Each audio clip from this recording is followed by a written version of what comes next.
Good evening, everyone, and welcome to Endurance Chat Media for tonight's round 5 of the TCAC Le Mans Midgets series.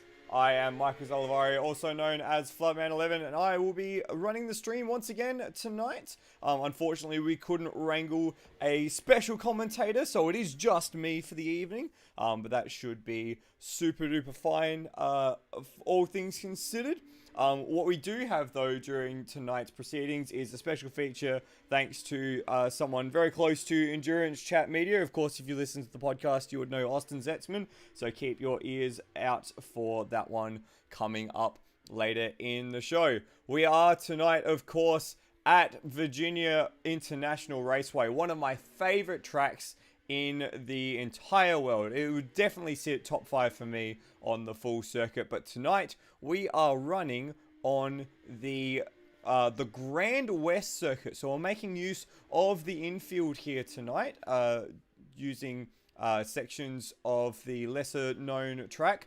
This is meant to be the analogy for the Nürburgring Nordschleife in the old 1970 World Sports Car Championship. So lots of long open flowing sections on the traditional full circuit, and then making use of some very tight blind sections in the infield.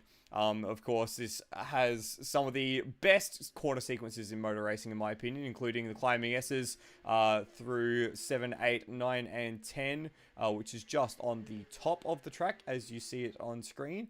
And then the run through the dip into Oak Tree, now no longer featuring an oak tree, unfortunately.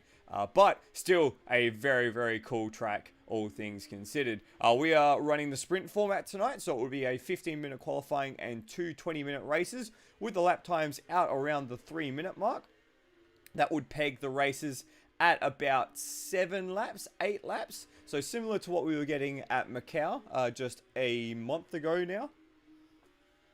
But yes, we'll certainly a great track for these cars. I had a little bit of a run around earlier tonight and thoroughly enjoyed myself with the running around in these cars. They're very nimble here, so they really like to be thrown around, which works very, very well on the faster sections, especially the uphill S's. But when you get to the slower stuff, the front of the car doesn't like to turn in all that much, so it's a much more difficult prospect.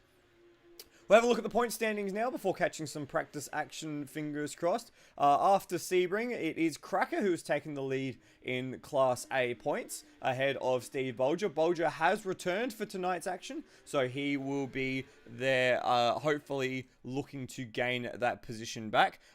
Cracker is in the server, as well as we have Luke Rosella, but I've been given intel that Rosella is not running in a Class A machine tonight, so he is possibly running in a lower class car. So we'll just get some clarity on that. Otherwise, unfortunately, Nathan Higginson's away tonight, so it is just a heads-up battle between Cracker and Bulger for Class A honours. In Class B, it is still Will Devenish who holds a slim lead over his teammate Termo, with Matt Cecil a little bit further back. Class B, has seen the lion's share of the battles so far this season, with a significant number of entries. At the moment, we have Dana Liccardo joining us for the first time this season. He is currently setting the fastest lap in practice, but we do have Will Devenish, Termo, and Brian Walsh as well, Matt Cecil, Lachlan Bork as well. So all the names there, and we might even see an appearance from Leonard Grösel once again. We'll see if he is able to join us tonight. And Class C, if I choose the right number, Class C is headed up by Mike Coulston in the Chevron, ahead of the trio of Matras. At the moment, that is the way that it looks in practice, but we have seen the Matras have some pace here so far tonight, and we're just making sure that everyone's learning the track as well. For some people, this is the first time they've seen the Grand Circuit, but the 8-point difference has been pretty representative of how close those guys are at the top. We will just jump in quickly to practice and see what we can get as we now...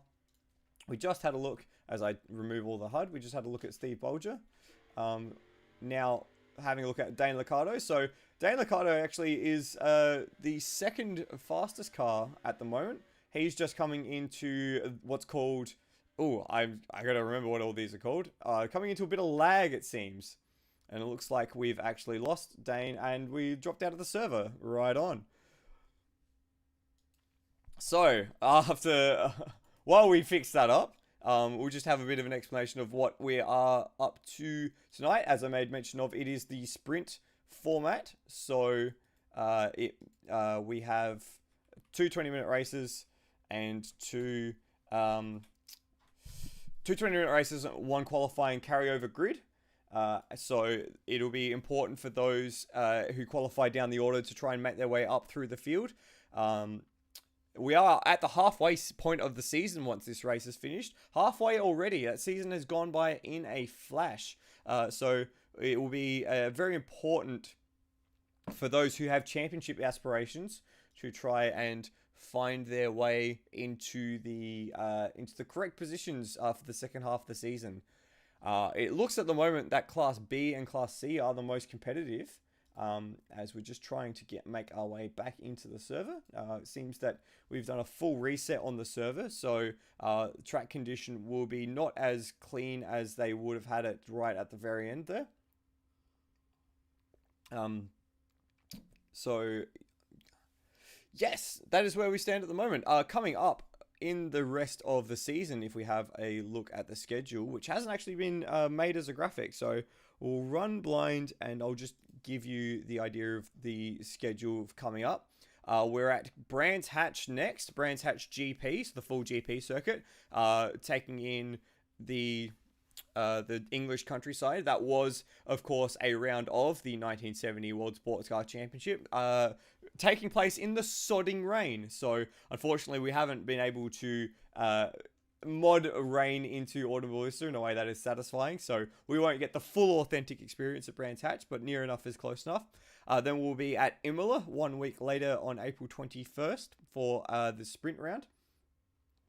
Followed by a round at Le Mans Bugatti, so taking the short version of the Le Mans circuit, and then Mendig Flugplatz, which will be a very interesting race for these cars, and before finishing off with Österreichring 1974 as an endurance round at the very tail end of May. So plenty to look forward to across the season. But of course, we are here at VIR, and I will just bring up that track map again because it is something to behold. Quite honestly, it is an absolute beauty of a thing, and something that you don't really get to appreciate just looking at the track map like you are now is the elevation change in the track. It really is built into a very beautiful rolling set of hills in the Virginia countryside.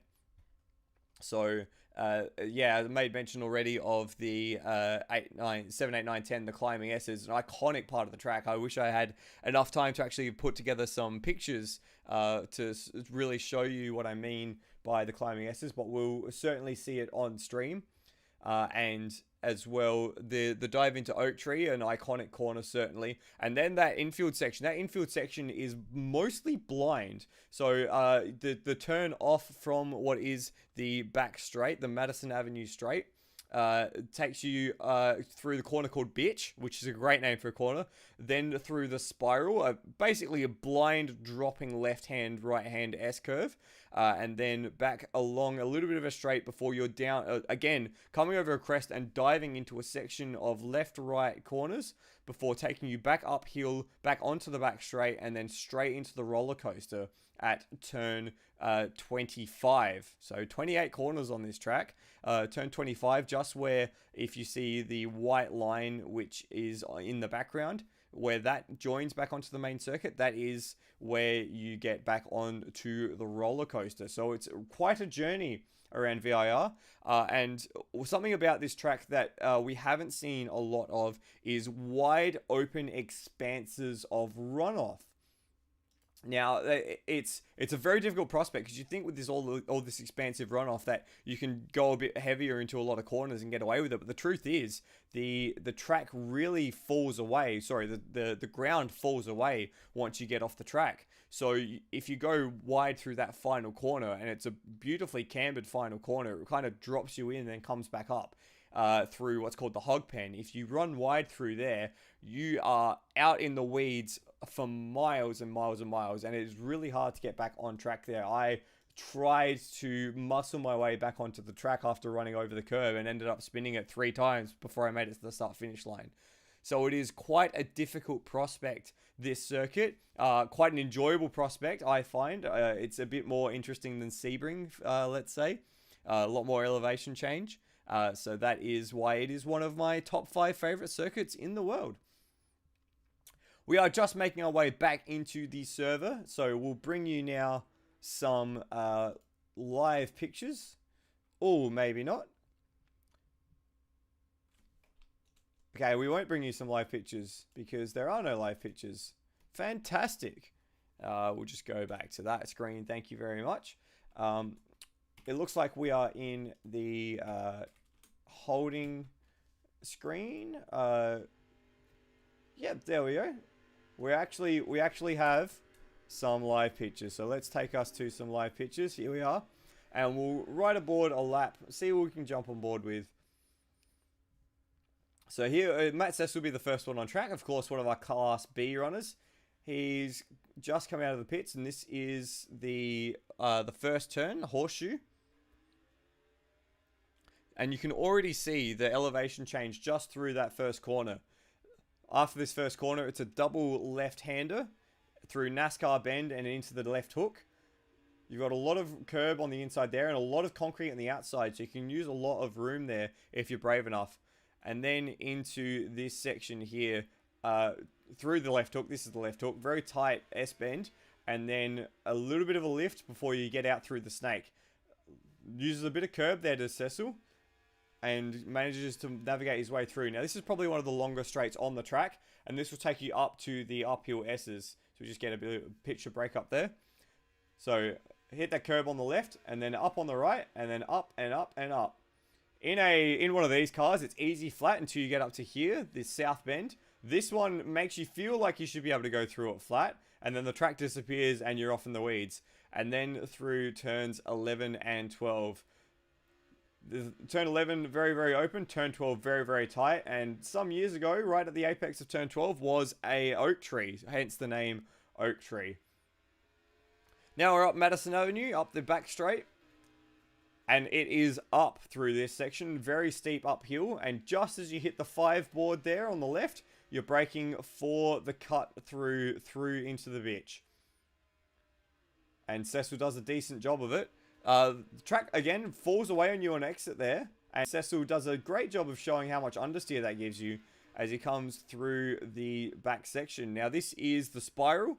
So there's a little kink here, and then you drop to the left. Cecil's going quite slow, actually. So he's probably allowing, I think that was Lachlan Burke. So we'll jump on board Lachlan Burke. Down through the spiral. Much like the corkscrew at Bathurst. And then out through the other side. Now, this is a very tricky section. This section doesn't really have a name, but you come over this blind crest, and you jump your way to the left, and then back to the right. Seems like we're still suffering from some server issues, so hopefully that cleans up as we go on. And then back up through another little blind S-bend. And then onto the main circuit once more, and straight into the roller coaster. So downhill right-hander, which comes up to meet you with the left-hander that slings you back down. And then into the final complex of corners, the hog pen. Right-hander, again, down first, then up to meet you. Try and use as much road as you can. Get the throttle on as early as possible. And that is a lap of VIR. So as I made mention, cars will be doing this in about 3 minutes. The fastest time in practice was a 2:54 from Steve Bulger. And let's see if we can find Steve Bulger. Let's see if he's gone out on track. Well, there's Cracker. And that's Cracker showing you the not a favourable line through the roller coaster. There's Steve Bulger. He hasn't made it out on track. Cam Rutledge is on a lap, so let's see what Rutledge can do. So this is one of the Class C cars. This is the Matra 650S. Nice and conservative through the bitch. It doesn't look like much as a corner. It looks like just a straight, easy hairpin. But with the way that the camber goes through there as he comes down through the spiral, with the way that the camber works through that corner, it really drops away from you, so you don't have any assistance from the road. Much like there as well, at the very end of the spiral. So it's likely that Rutledge won't have the opportunity to finish this lap. It's pretty likely that the timer will tick over and then the server will end the session as it stands. So I'm still struggling from a little bit of lag, so I might actually jump out of the game entirely in between sessions and hope that we can get back in. In fact, I'll do that now. So while everyone's getting their last bits and bobs together, we'll just take a little bit of a chance to do a server reset ourselves. And get ready for the race. Firstly, qualifying, of course. So 15 minutes on the clock means that they'll be lucky to get 3 timed laps, to be honest. Depending on where they jump in and where they jump out. It'll mean that each lap that they get on track will be an absolute premium, and you won't really be wanting to make too many mistakes.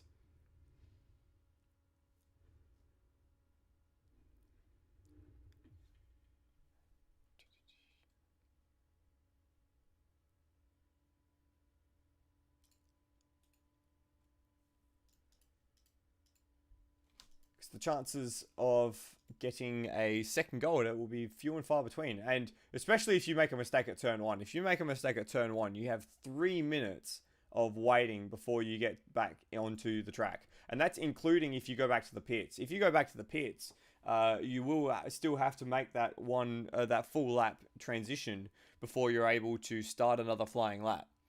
So it's going to be a very difficult prospect for these guys to make sure that they are doing the right, being conservative on their first lap. Well, getting a banker in, basically. That feels like that's going to be the optimum strategy here in qualifying, especially with the sprint format and the progressive grid. You really do want to make sure that you get a banker in as we get into qualifying now. And it would be great as well if we had desktop sounds that entire time, but alas, here we are now. So people making full use of the facilities there, as you can see, making use of all of the track. And I'll get rid of that as well. So we've got Cam Rutledge on screen now. He's one of the Class C runners. Might well have just seen Rhodey disappear back to the pits on the left there. See who else we can find. Mike Coulston. Mike Coulston was the fastest Class C time in practice. Setting a lap time just outside the 3-minute barrier. So look for that chevron to be one of the major players throughout the race. And here is our, not championship leader anymore, our star performer in Class A, Steve Bulger. He's back in that Tic Tac 917 and looking to take his place back on the top of the Class A standings.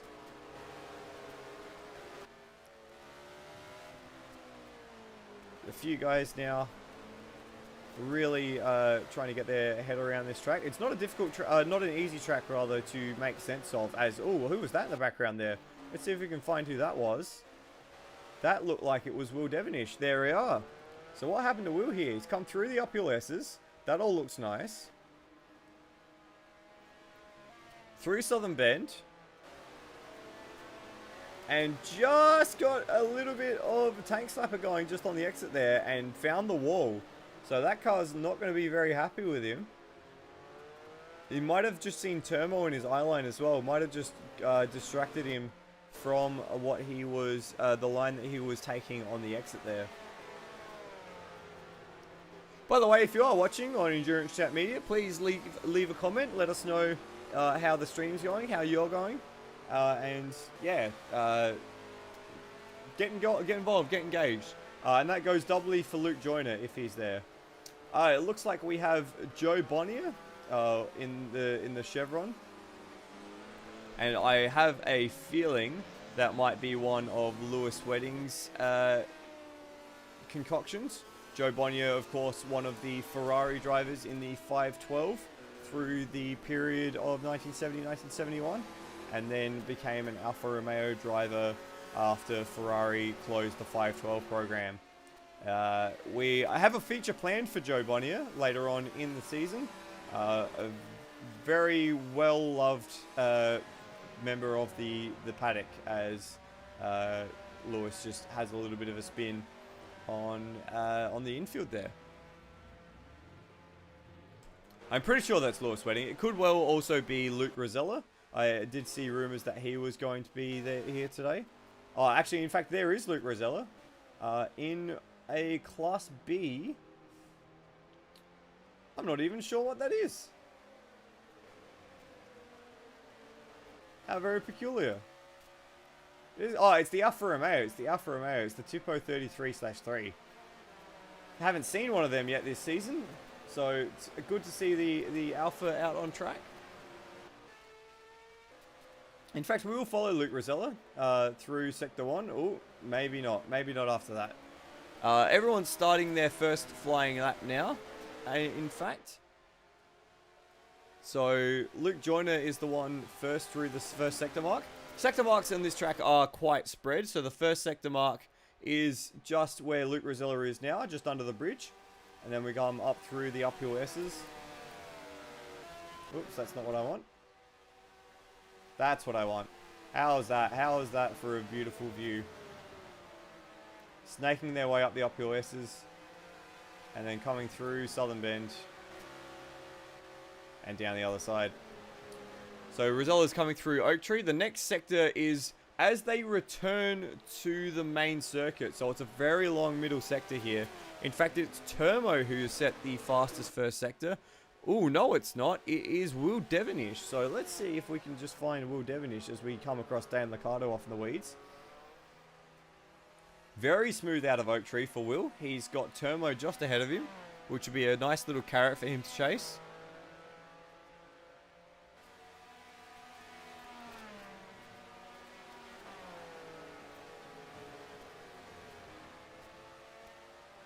And into the infield section. Just pinches that inside front wheel, but does a decent enough job on the exit there.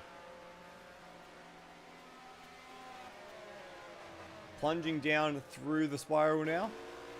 Nicks that inside curve quite nicely. Gets a little unsettled, but does well to pull it up. And now fights the understeer through that final part of the spiral very nicely. Got a yellow flag in this section, not quite sure why as we come over the crest. And a car looks like it's speared straight off, and that looked like it was Matt Cecil as Cam Rutledge dives straight out of the way. Second sector times will be coming through in just a moment from the field. I'll expect Luke Joyner to hit that second sector mark first. There's Will Devonish's time at 2:16. Turmo actually was the first one to set a second sector. Everyone else getting track cuts, it looked like. But Devonish, to the tune of about 2 seconds, is up on the field at this stage as he comes through the roller coaster and into the hog pen. Drops down very nicely. Uses all the curve on the outside and gets the power on. This will be the first lap in anger from the field as Devonish comes up to the line. And it is a 2:53.3. That is the fastest lap we've seen all night. And Devonish goes straight away into the pole position. Let's see who else might be able to challenge him. Brian Walsh is on a lap. Joe Bonnier on a lap. Steve Bulger has... Oh, I'm not exactly sure where Steve is.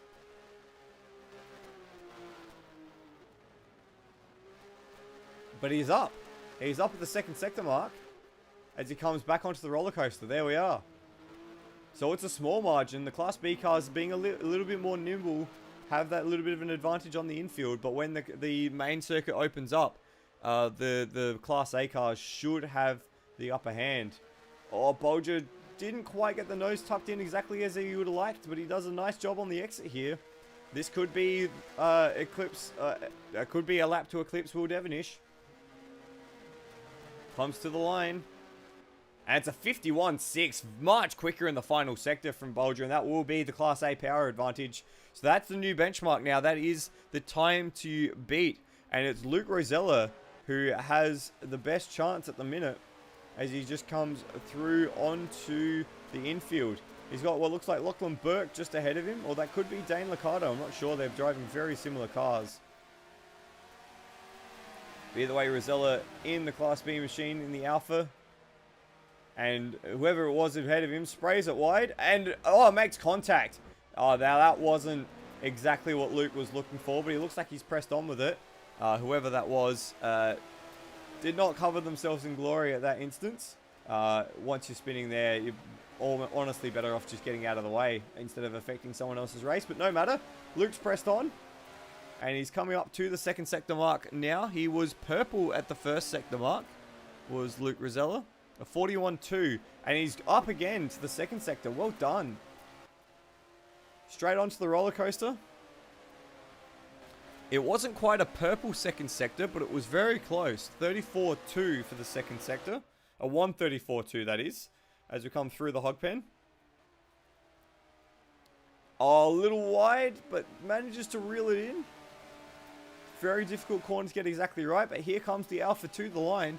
Remember, Class B, so won't quite have the same power as the Class A cars, but is a little lighter, comes to the line, and it's going to be just outside, a 52.3, so 0.6 of a second outside.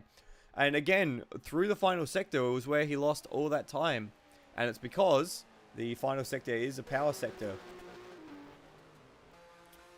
He does take Class B lead, though, and the man who has Class C lead is this one, Mike Coulston, inside the 3-minute barrier. So Mike on this lap hasn't quite achieved the lofty heights that he would have liked, I don't think, based on the lap times I'm seeing. But still very good work from the little Chevron. He comes up to the line. In fact, it's a PB, and it's a PB by 2 seconds. Incredible lap. He's actually ousted Turmo, so he's 4th overall here for Mike. Incredible stuff. Let's see if we can jump on to Joe Bonnier. He's on an outlap, so he's still got a ways to go. This is Dane Liccardo. His first outing in the TCAC Retro. Driving in the Ford GT. Seems to be a very popular choice, the Ford GT. A little wider oak tree there. Just trying to see who else is on laps or close to completing a lap. Steve Bulger is about to complete a lap, but he's had a very slow middle sector, so that won't be a chance for him to improve.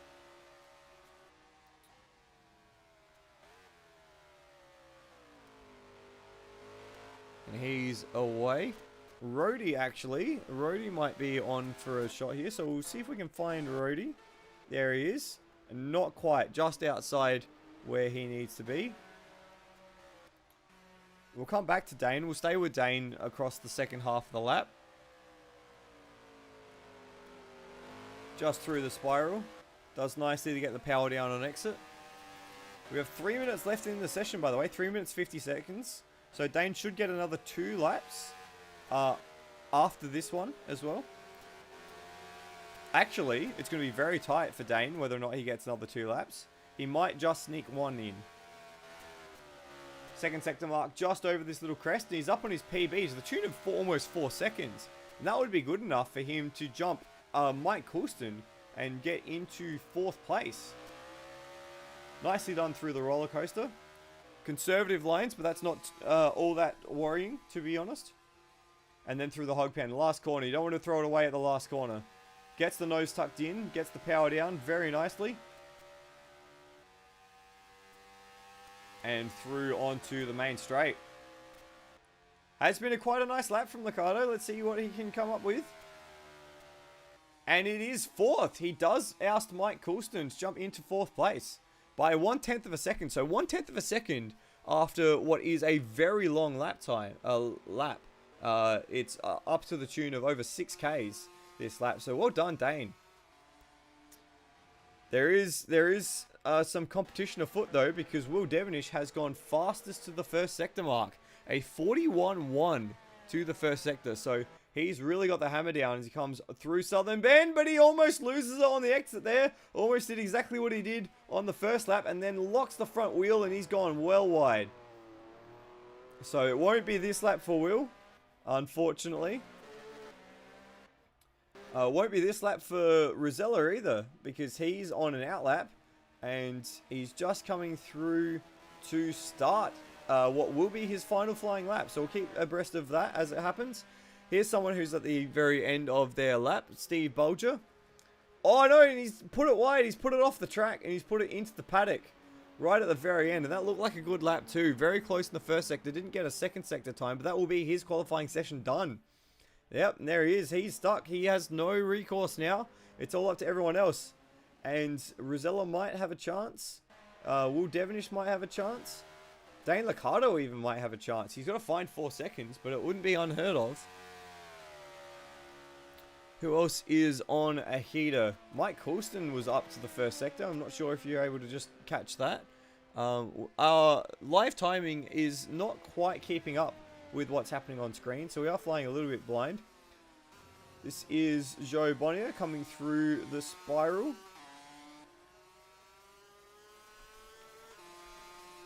Joe Bonnier driving the rotary engine version of the Chevron. Gets a little bit of air there, gets a little too much air, has to cut across the circuit. And that might be a track cut. We'll see when the next sector time comes up. The track cuts have been a little lenient through that section, so we'll see how it works out. And he's up 3 seconds on his PB. Wow, that's incredible lap time, actually. Maybe helped a little bit by that track cut, perhaps. We'll not know for sure. But 3 seconds would be enough to put him into 4th place. And to take the Class C lead, as a matter of fact. Does nicely through the final sector. Onto the main straight. He's hugging the inside here, trying to get as little amount of track to cover as possible. He crosses the line, and he goes 4th. He does go 4th, and by a long way too. Gains a full second, 1.8 over the next car. So Coulston has quite a job ahead of him, and he has got an option of another lap here. Does Joe Bonnier? And Dane Liccardo did get another lap, so he's going to be the last one to cross the line. Mike looks like he's given it up. Yeah, he's pulled to the side. So that's the end of his session. Turmo's done. Luke Joyner's done. We've got this pair of mattress here at the tail end of the 10. We'll keep you updated on where they fall. Cracker didn't get a lap in. Lachlan Burke didn't get a lap in. And it's Luke Rosella who's got the prime position for taking pole at the moment. He's a second up. Now remember, he lost 6 to 8 tenths of a second in that last sector because of the power advantage that the Class A car has. So this is going to be very, very tight to see whether or not Rosella in that Alfa Romeo can get it done. Uses all of the curb on the outside. Does a very nice job. It's going to be very, very tight here. Can Rosella clinch a first pole position in Class B? To the line, and he does! 7 tenths of a second. Well done. So it will be a Class B car on pole once again. Steve Bulger relegated to second, but Will Devonish might have the final say here. And remember as well, we've got Joe Bonnier, which of course is Lewis Wedding, and Dane Liccardo on circuit as well, and they might have something to say in the dying stages. We'll get a second sector time very shortly for Will Devonish as he just cuts the track there. Might get away with that. And no, he doesn't. Straight into the pit, so he's done. So it's down to Bonnier and to Dane Liccardo. So Bonnier through the spiral. Oh no, and he spun it. So it won't be an improvement on him. He can only get as high up as 4th. And Dane Liccardo goes spearing off at the spiral. So that will be the end of the session. And it will be Luke Rosella who will be the pole sitter for tonight's VIR Grand Prix. An enthralling session that from the from the group up the front. We'll take you through the grid. We'll take you through who finished where. So it was Luke Rosella from Steve Bulger. Will Devonish rounds out the top 3. Joe Bonnier as the Class C pole position from Dane Liccardo. Then Mike Coulston. So a Class A, 3 Class B cars and 2 Class C cars in the top 6. Termo just behind Mike in 7th. Luke Joyner. And then Cam Rutledge and Rhodey.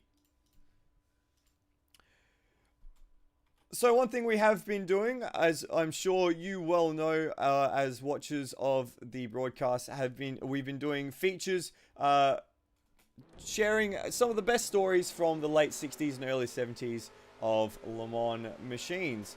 Tonight we have 2 features, one prepared by myself and one prepared by a very good friend of ours at Endurance Chat, Cookie Monster FL, or Austin Zetzman. So we'll start off with our feature on the Ferrari 512, which is one of the choices for the Class A cars in this season. After missing the 1968 protest the changes to Group 4 and returning in 1969 with the 312P, Ferrari saw what Porsche had done with the 917 and decided they could do the same. Enzo, who, let's not forget, had spurned Ford only 5 years prior, finally sold off the production portion of Ferrari to Fiat. With the capital in hand, he put that towards building the 25 units required for Group 4 homologation of the Ferrari 512. 5 litres, 12 cylinders, 404 kilowatts of power. Unfortunately, the brand new 60-degree V12 didn't quite have the same outright prowess as the flat 12 of the Porsche, and the heavier steel tube chassis was over 100 kilos heavier than the German counterpart. The car was homologated in January 1970, just days before the 24 Hours of Daytona, with the FIA accepting 8 assembly kits as fully fledged units, which wasn't allowed for the 917. Coming up against the brand new 917K at Daytona was always going to be a challenge, but the debut race for the 512S almost couldn't have gone worse. Of the 5 entered cars, only 1 finished. While Mario Andretti, Arturo Mazzario and Jackie Ickx managed 3rd place, they were almost 50 laps behind the winning Porsche. The second race fared much better, in what has gone down as one of the best editions of the Sebring 12 Hours in history. With both Porsche and Ferrari suffering suspension and wheel hub problems thanks to the brutal Sebring surface, it was looking like a late victory for the Porsche of Rodriguez, Kinnunen and Seifert, until a hub failure in the last 13 minutes opened the door for the solo productions Porsche of Peter Revson and Steve McQueen in the 908-02. A late charge from Mario Andretti saw the number 21 512S take the lead before diving in for fuel right at the end of the race. On the final lap, Andretti reeled in Revson, returning to the lead and with it taking the win for Ferrari. It was the only 512 to finish the race. It would be the one bright spot in the 1970 season for Ferrari, who suffered a number of disappointing races and near misses throughout the season. They were comprehensively schooled at Brands Hatch, finishing 10 laps down and behind the 3-litre leader in the wet, before just missing out on the win at home at Monza. They were once again beaten by the 3-litre cars at the Targa Florio, before another tight loss at Spa-Francorchamps. They were defeated by the 3-litre cars at the Nürburgring Nordschleife once more, confirming the manufacturer's championship for Porsche. Then came Le Mans, billed as a Porsche versus Ferrari dogfight. Ferrari brought along 11 of the new 512Ss in the hands of factory team and privateer entries, going up against 7 of the 917 machines. Ultimately, it was a disaster for Ferrari. The only finishers in the 512 were privateers, with the number 11 North America Racing Team missing the podium, finishing 40 laps down, and the number 12 Écurie Francorchamps car finishing a further 8 laps back. The factory team was left embarrassed, with all 4 cars out before half distance. The Nino Vaccarella car broke its crankshaft on lap 7 before 4 of the 512s, including 2 of the remaining factory cars, were eliminated in a single incident. Slowing down as the rain started to fall, Rain Weissel was collected by Clay Regazzoni, then Mike Parks, on the entry to Maison Blanche. Derek Bell, on debut, managed to swerve and avoid the incident, crunching down the gears, blowing his engine half a lap later as a result of the over-rev. That left the sole serious challenger to the Porsches in Jackie Ickx's hands, who was impressively charging through the field in the wet. Just after midnight though, Ickx's brakes failed heading into Florida chicanes, sending him over a sandbank and bursting into flame, bringing an end to any hope of Ferrari winning the race. The 512 finished the 1970 season strong, with a win at the non-championship event at the 9 Hours of Kyalami. But with the 5-litre loophole closing for the 1972 season, Ferrari abandoned the 512 as a platform in favour of a new 3-litre prototype. The 512 continued in the hands of privateers, but going up against the factory backing of Porsche and the 3-litre strength of the Alfa Romeo's Tipo 33/3, results were few and far between. The NART car managed to improve on their results from the previous year's Le Mans in 1971 to take a podium finish, but were again over 30 laps away from victory. The car had a brief spell in the hands of Penske in Can-Am before becoming obsolete for the 1972 season. Ferrari would campaign the 312 PB for the 72 season, choosing to skip Le Mans to maintain a 100% winning record, before abandoning sports cars entirely in favour of F1 in 1973. The 512S was a short-lived, unfortunate failure for Ferrari, and while the car was competitive, it never achieved the results in the tight finishes up against the Porsche 917. Despite that, the 512 still holds the last overall podium finish for Ferrari at Le Mans, who are still the third most successful brand around the French circuit. Time will tell if that record continues beyond 2022, when Ferrari returns to the top class of endurance racing once more in 2023. After missing the 1968 season, there we have it, the Ferrari 512. The kind of the ugly duckling of the Ferrari clan in the 1970s. It was really or you could almost call it a last-ditch effort from Ferrari at sports cars. It never really had the support or development it should have got, and never really achieved the results it should have either.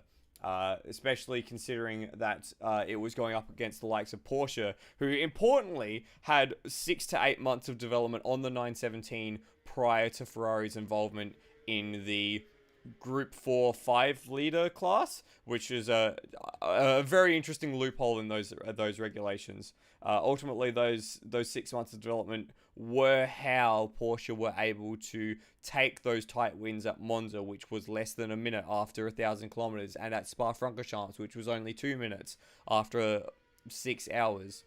So that extra little bit of development did wonders for Porsche, and relegated the Ferrari 512 to being the other car in the Le Mans 1971 movie, which we were planning on doing a feature on as well. Now, it's not to say that it wasn't fast or it wasn't powerful. The thing is, these cars at the tail end of the 1970s, the beginning of the 1970s, were the fastest cars in the world. The 917, the 512 were the fastest outright cars, even faster than F1 for a period of time.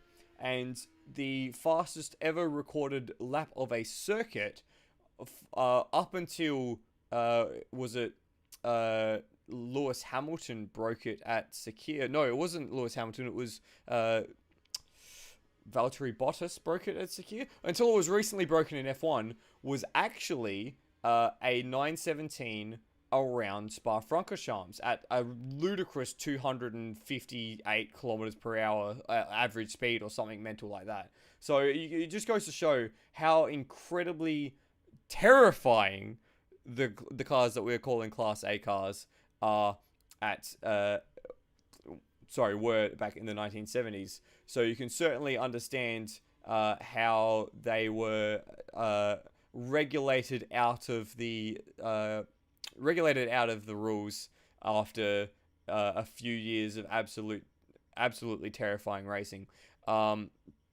On that note, that almost brings to an end our set of features on the cars of the series. We will look at one more car tonight. Thanks to Austin Zetzman. We'll bring you that one later on. But we will start to look more at some of the races. I think particularly the 1969 race. We looked at the 1966 race at Le Mans once already, but we'll look at the 1969 race because I think that is one of the best stories that Le Mans has to offer. And then we will take a bit more of a deep dive into the drivers of the time. And you would have noticed that there has been a lot of work put into making sure that there were period correct and manufacturer correct drivers in each of the cars in the mod. So for those who've been playing around with the mod at home, they would have seen that. And as well, Lewis Wedding has done a little bit of work in making sure that his name choices for the evenings have been appropriate for the mods as well. So we will, for example, have a feature on Joe Bonnier as well, looking at his time at Ferrari, and a few of the other bigger personalities in the field. I will give a fair warning as well. Not all of the stories have happy endings. The early 1970s, late 1960s is a time period wherein a lot of leaps were made in motorsport safety, but as is always the case, those leaps were written in blood, and some of the drivers who we will feature were the blood that was spilt in order to make those safety changes.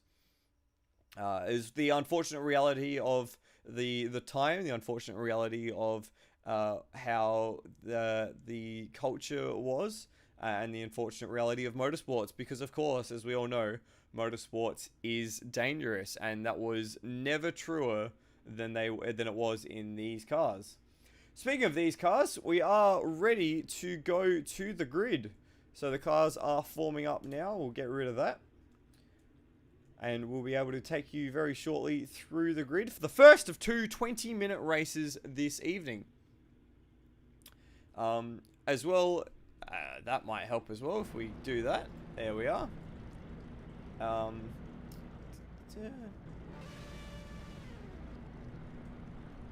Keep in mind that while Luke Rosella is on pole, he is a Class B machine, so has a little less power and is a little lighter than the Class A machine just next to him. And they are off on their formation lap now, and it will be a long formation lap as well, let's not forget. So, Luke Rosella sets pole in the first appearance of the Alfa Romeo Tipo 33 in the TCAC Midget Series. His lap time of a 2:52 was good enough to take pole as he runs immediately off the circuit. Well done, Luke. Second place on the grid is Steve Bulger, one of only two Class A runners this evening. He's driving the 917 sponsored by TicTac. Remember, each of these classes are in their own battle, so while there is an overall position, it is effectively meaningless for those who are racing for class honours. Third place is Will Devonish. He didn't quite have the stones at the very end to improve on his position, but still a third place and second in Class B is a pretty decent return on his best lap. Then it is Joe Bonnier, which I'm fairly sure is Luke, not Luke Rosella, pardon me, is Lewis Wedding. He has had a habit of switching things up. He takes Class C pole position, starting out of 4th overall. Dane Liccardo, his first outing in TCAC Retro Le Mans, in the Big Mate sponsored Ford GT. Again, competing for Class B. He is out of 5th place, and he has for company the second of the Chevrons this evening, Mike Coulston, the Camel Toe Racing. It looks like the server is just suffering a little bit of lag, so hopefully that cleans up throughout the session.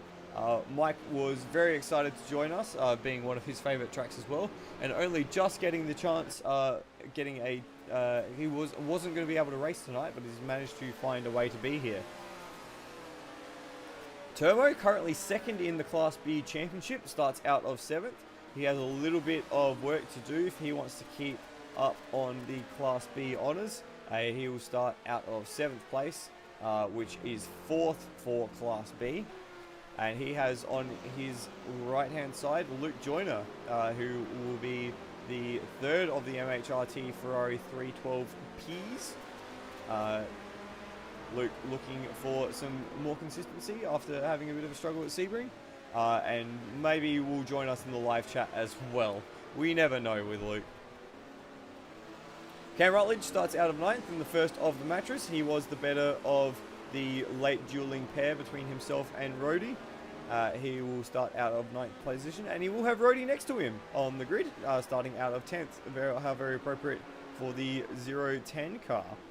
And completing the trio of matches is Scott Morrill out of 11th place. Would normally expect to see Scott Morrill closer to Mike Coulston, making a play for Class C overall, or Class C honours, but he will start down in 11th position. Brian Walsh will start the Wildcat GT40 out of 12th place in the Class B machine. And then Manuel Centino brings the full gamut of Porsches. No, we don't have a 908. So we do have the 906 for Manuel Centino. He will be in Class C. Matt Cecil starts out of 14th in the Class B Ford GT, the AP Sim Sport machine. And he has Lachlan Burke, who was unable to set a time in that Ford GT. So he will be starting from 15th. And Cracker will be the last car on the grid. Class A machine, he is fighting with Steve Bulger for Class A Championship as they all back up. That is your 16-car grid tonight for the first of 2 sprint races. We play a progressive grid, so the results of this one will go through onto the second one. Remember, lots of elevation change here, wide paddocks, but very difficult to get back onto the circuit. So we'll just see if we can find a better camera angle to watch the start of the race from, which may not be possible. Of course, AutoLister likes to do this thing where it's difficult. That's okay. What we'll do is we'll just jump on from the back. We'll go with this one. And they're away. And we're going to drive through penalties straight away for Dane Liccardo. He's not going to be enjoying that from 5th position. As they come over the crest into turn 1, it looks like Steve Bulger's done very well to get the position around the outside and will take the lead into turn 1. Liccardo got a great start, of course, with that jump. But he will slot into 3rd, and then it is Will Devonish and Turmo. Turmo jumped up 2 positions from the start there, and he's straight onto the back of his teammate and looking to make a move into NASCAR. Doesn't quite get it done, doesn't quite have the forcefulness in order to make that position stick. But Devonish has gone down the inside of Liccardo, and Liccardo straight away has been very aggressive and made contact there. Doesn't need to do that. Remember, he's got a penalty. He really should be just playing a little more conservative. And there's a yellow flag. I'm not sure where that's come from. That's not what I want. As we come underneath the bridge here, Cracker's made up a bunch of positions. Mike Coulston's lost a ton. Let's see where Mike is. He's down 5 spots from the grid, down into 11th place to come back up the uphill Esses. But it's this battle at the front that we're interested in. Luke Rosella right on the tail of Steve Bulger as they come through into Oak Tree. A little tap there and Rosella's gone off. Rosella's way overcooked it into Oak Tree and he's gone off to the side of the road. He's going to come back on in about 4th or 5th position, but that's really not going to do his chances any good. In fact, he's come off behind Turmo, so in 5th place as they come up the hill, up the back straight and into the bitch. And again, a lot of them running wide, a lot of them struggling with the front tyres here as they come through the ditch. See the end of the Class C runners as well. And this is interesting, coming down the spiral. Dane Liccardo and Turmo well off in the weeds as they rejoin the circuit. They should really give that position to Luke Rosella, and they do. In fact, they do by going off once again. They might even lose position to Joe Bonnier here, and Bonnier goes through on the inside. Oh, and there's a touch between Turmo and Liccardo. That was very, very lucky for them to escape that. In fact, let's just have a quick replay of that. So we'll speed that up. And you can see Turmo here. He's on the wide side over the crest. Hits the curb, and that just spears him into Liccardo. Very lucky that both of them didn't end up around in the grass there. In fact, Ricardo's managed to jump up another position on Turmo now. That's all worked out for them. Bonnier's up into third, which is an incredible return. Luke Rosella is in second place. What has happened to Steve Bulger? I reckon I know what's happened to Steve Bulger. I reckon the timing loop just hasn't reset. We've got Scott Morrill running very wide off in the weeds. And yeah, exactly as I said, it takes a long time to be able to get back onto the circuit. So both Luke Joyner and Scott Morrill there have lost out very much. And I was correct. Steve Bulger is well out in front as he just dips a wheel off in the grass. And that is the first lap down. Already 16 minutes remaining on the clock. As we've got a DNF. It looks like Lachlan Burke is DNF'd. I'm not sure why that's happened.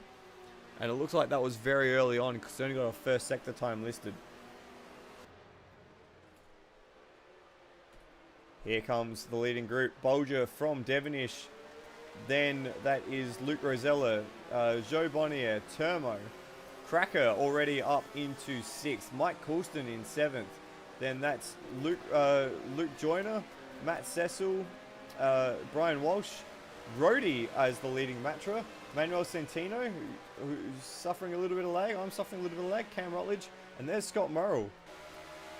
It looks like there's some befores and afters between Luke Joyner and Mike Coulston. Somehow Mike Coulston's been able to manage to jump both Joyner and Cracker. Not sure how that's happened. But we'll just stay on with the Saudi Camel who's coming down through Southern Hill. And into Oak Tree Corner. Nicely done there from Mike.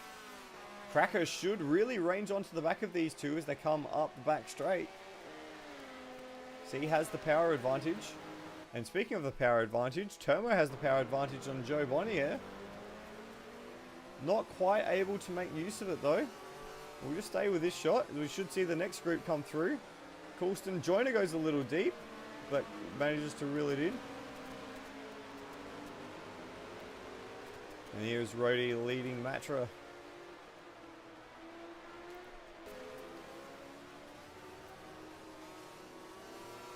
So these guys are listed as 3rd and 4th at the moment, but it looks like Steve Bulger has again not been registered by the game. So Bulger is still out in front at this stage, or at least ahead of this group.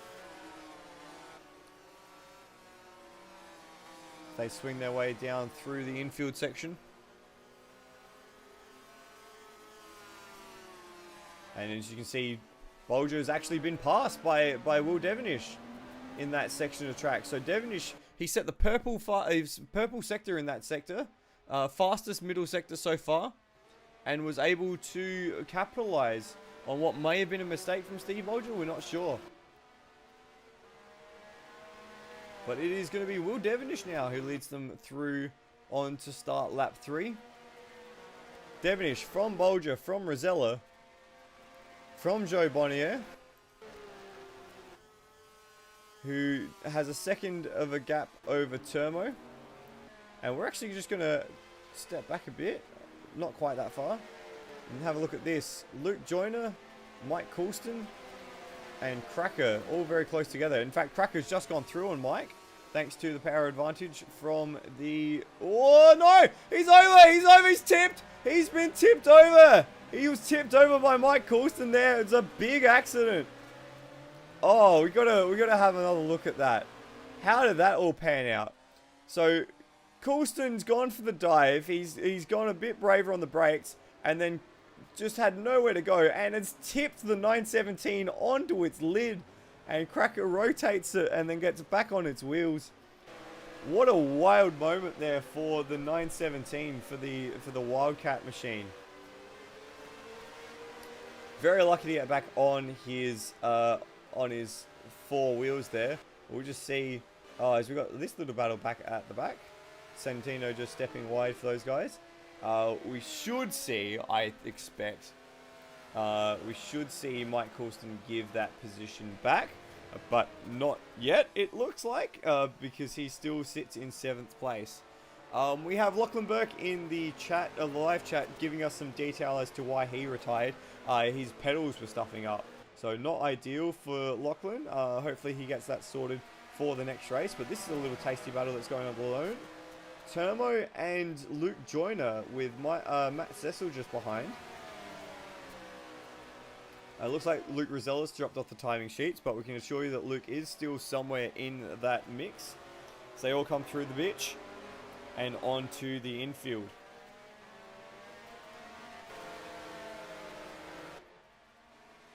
Nothing really between these guys as Cecil lags in and out of existence. Dropping through the spiral. Very conservative from Luke Joyner there. No, from Termo rather. Making sure to make the line, but he's gone wide. Or has he? I don't know. The cars are lagging all over the place. It looks like he went a little wide, a little too narrow on the entry there. And I am not sure exactly what's happening, but I think Termo has just made a mistake. Or maybe he's got some lag or something. He's gone straight across the infield and rejoined in 8th place. So let's see if we can get some clarity onto what happened here. It looks like he just had a lag moment. Yeah. And then came across, when he came back to, he just came across the infield. So it's a bit weird at the moment. The server doesn't seem to be all that happy. But what is happy at the moment is this battle at the front. All three of them setting new fastest laps. Will Devonish, Steve Bulger, then Luke Rosella. And Luke Rosella's lap, by the way, the first lap in the 49s, a 49.9 for Luke Rosella. So he's got that Alpha really hooked up and looking to do some work.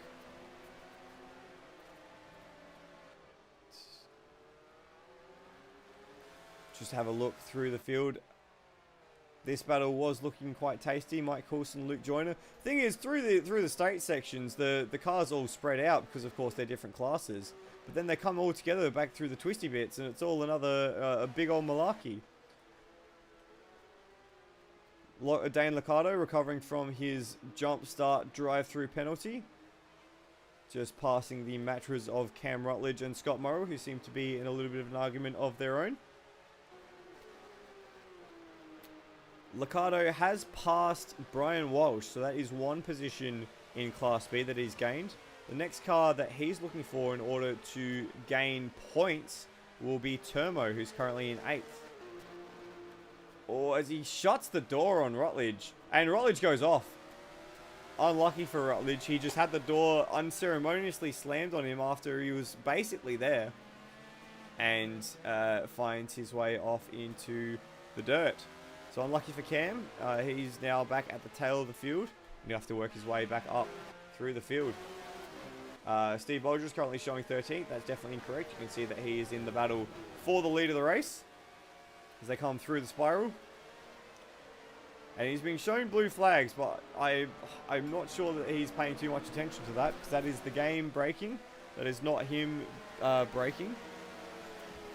For some reason, it has had trouble with these cars. Actually, we've seen in this mod that occasionally the sector times don't get picked up properly in race conditions. So as we come through this sector right here, it should reset him into 2nd place. And there it is. Where he has 0.3 of a second over Luke Rosella as they come through the roller coaster. Rosella is really terrorizing the rear of that 917 as we come through this section of track. You see Will Devonish doing very well through the hog pen. And then the next two cars sliding their way through.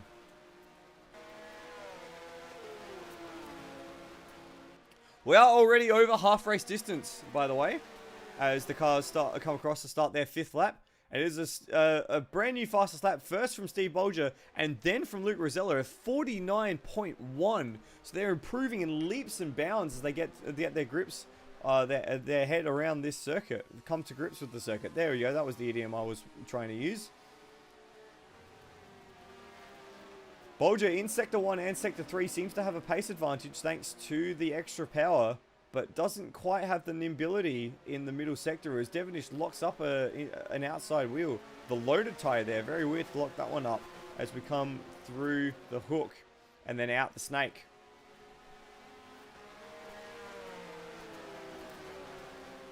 And this is the camera angle we're going to want.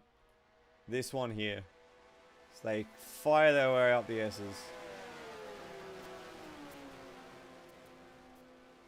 Beautiful stuff.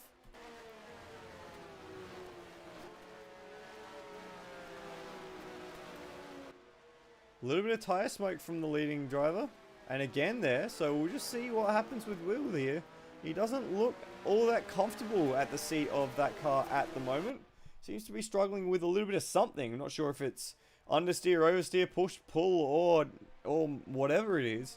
But it doesn't quite seem to be settled. Didn't quite have the same pace as those two behind him. And Bulger's having a look. He's using that Class A power. Not quite the braking performance to make a dive at the bitch, though. They're on the infield now. It looks like Bulger has actually left Rosella a little bit behind. But expect that to change as we go through this lower section of track. Of course, the Class A car are a little heavy, a little too much power for the platform. So we'll struggle in the slower corners. But Bulger seems to have done very nicely there. As Devonish gets all crossed up over the top there, and has to take to the grass in order to keep the car on the road.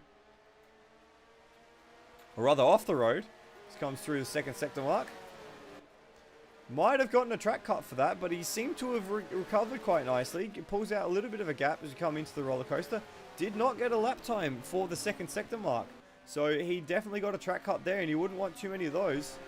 As, again, just a little bit of lag strikes my end.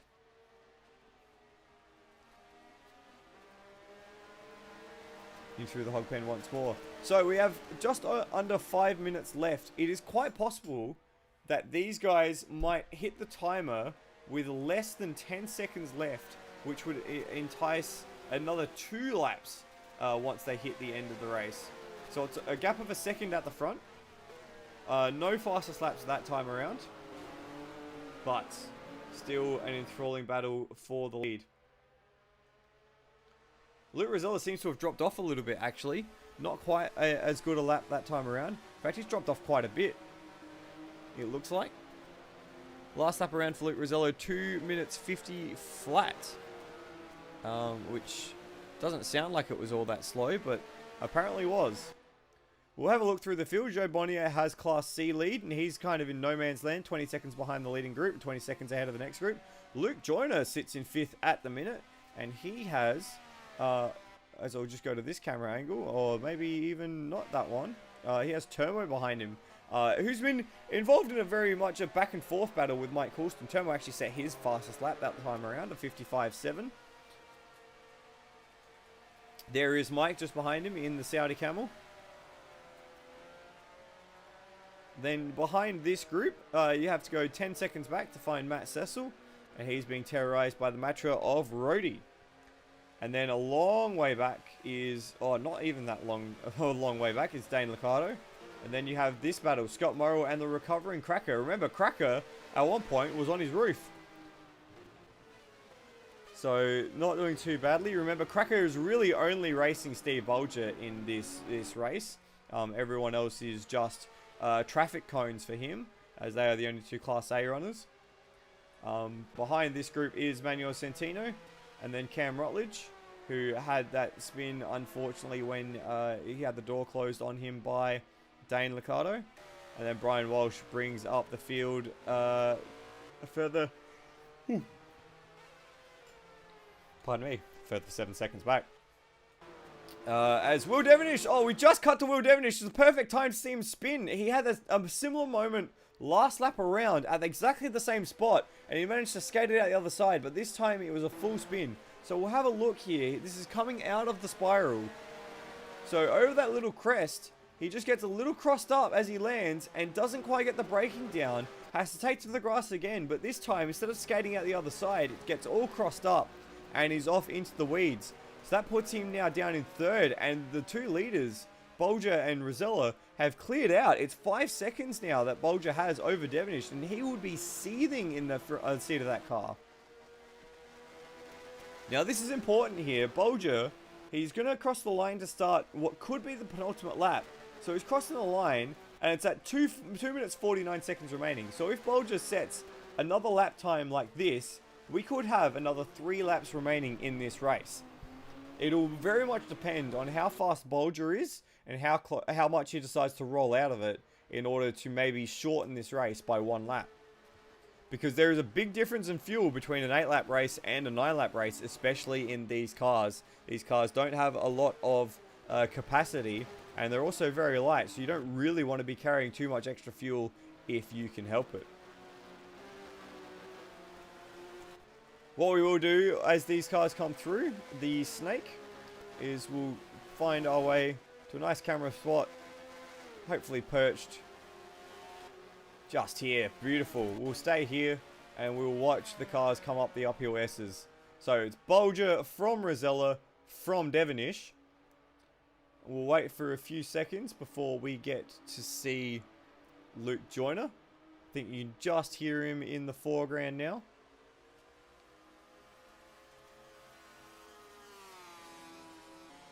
I'd see, actually, that's Joe Bonnier. Where's Luke Joyner? What's happened to him? Oh, of course, no, that was what we were expecting. Apologies for setting everyone off. Swing through. We'll just see if we can catch Joe over the hill and far away. In fact, you can actually just see the cars coming out of Oak Tree Corner there. Here is Luke Joyner, and he has Turmo for company. They should be followed very shortly by Mike Coulston. There's Mike. And then only a few seconds further back should be Dane Liccardo. With Rhodey in hot pursuit. And then that's Matt Cecil. And we'll actually leave that there now so we can go see this battle. Oh, in fact, we just caught Joe Bonnier running a little wide through Bitch. And then there's this battle for Class B, 3rd place. This is the teammates, let's not forget. Turmo just taking that position from Luke Joyner.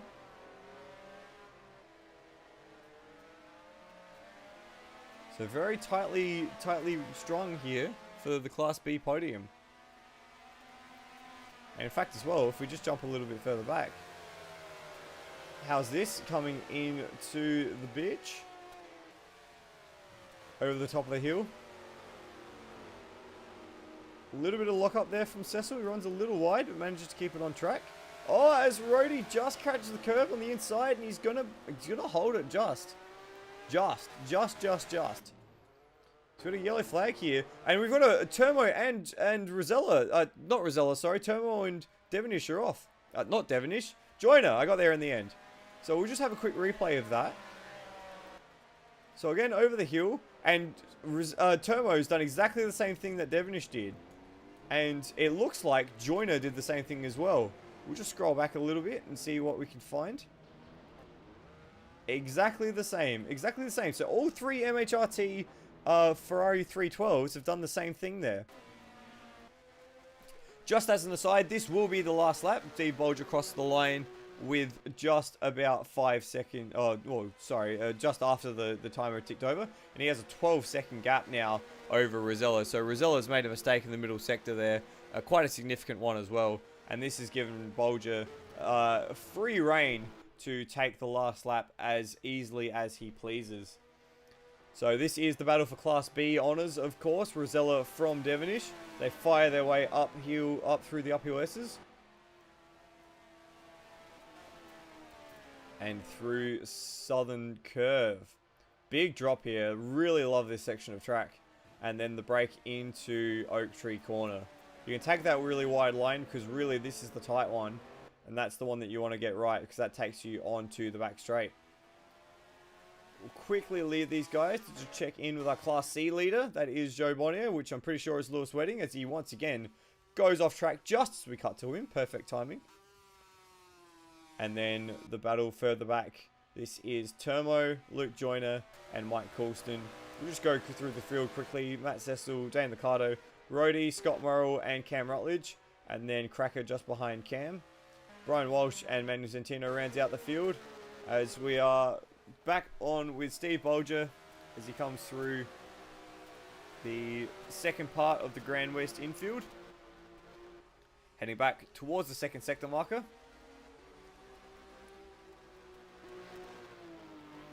And nicely done over to the roller coaster. We'll try and keep track of that Class B battle as well as it happens. But we will bring Steve Bulger across the line to take what will be another Class A victory for the Bulge. Has been doing very well in these machines. Admittedly, hasn't had a full grid of competition like some of the other classes. But no matter, you can only beat who turns up. And he's turned up and beaten everyone tonight. So Steve Bulger takes race 1 at the VIR Grand Prix in comprehensive fashion. The battle is on for Class B honours though, as they come through the hog pen. It is Luke Rosella from Will Devonish as they come across the line. Devonish can't quite get close enough to make use of that slipstream from the Alpha, and Rosella will take the Class B victory.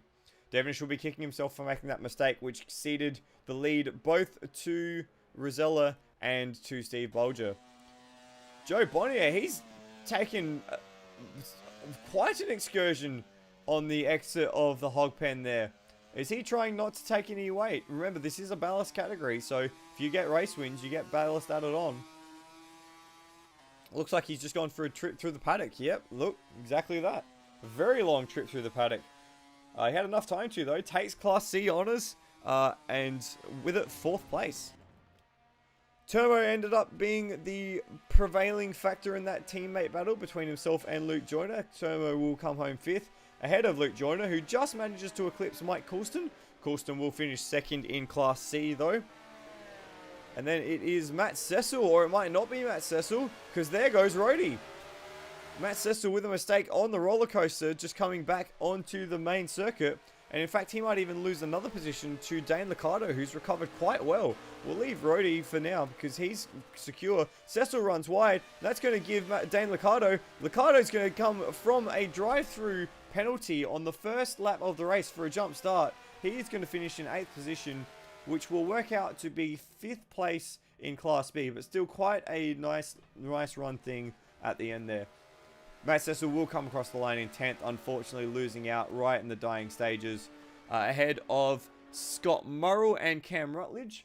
Neither of them having quite the race that we've come to expect from the pair. They're normally quite solid in those matches.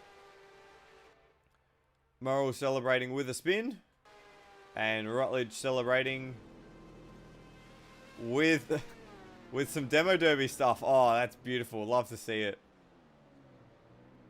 Incredible. Brian Walsh comes across the line in 13th place. Cracker has had a torrid last few laps. A big lose in the middle sector on this lap, resigning him to 14th place. But still 2nd place in Class A, which is the important thing as far as the championship is concerned. And Manuel Centino rounds out the field in 15th.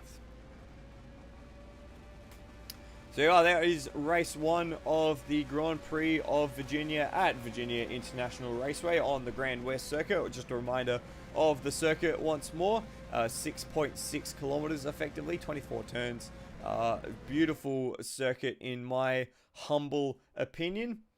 While they just get set up for race 2, what we'll do is we'll go to our second feature for the evening. And we will have a feature from our very own Cookie Monster FL, Austin Zetzman, talking about the Matra 650S.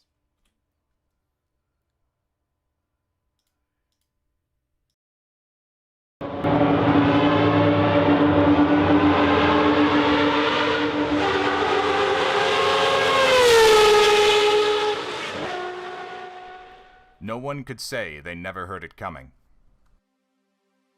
The Matra Simca MS650, a continuation of France's all-out effort to win the 24 Hours of Le Mans. Backed by the French government, it utilized industrial organization and skill. Matra even used its involvement within the aerospace industry to develop a Formula One World Championship winning engine and iconic Le Mans sports car chassis. Competing in the Group 6 sports car category, the MS650 was unveiled in 1969 as a replacement for the lackluster MS630. It ran for 2 years, gathering vital data for the company's next salvo at overall glory, the legendary MS670.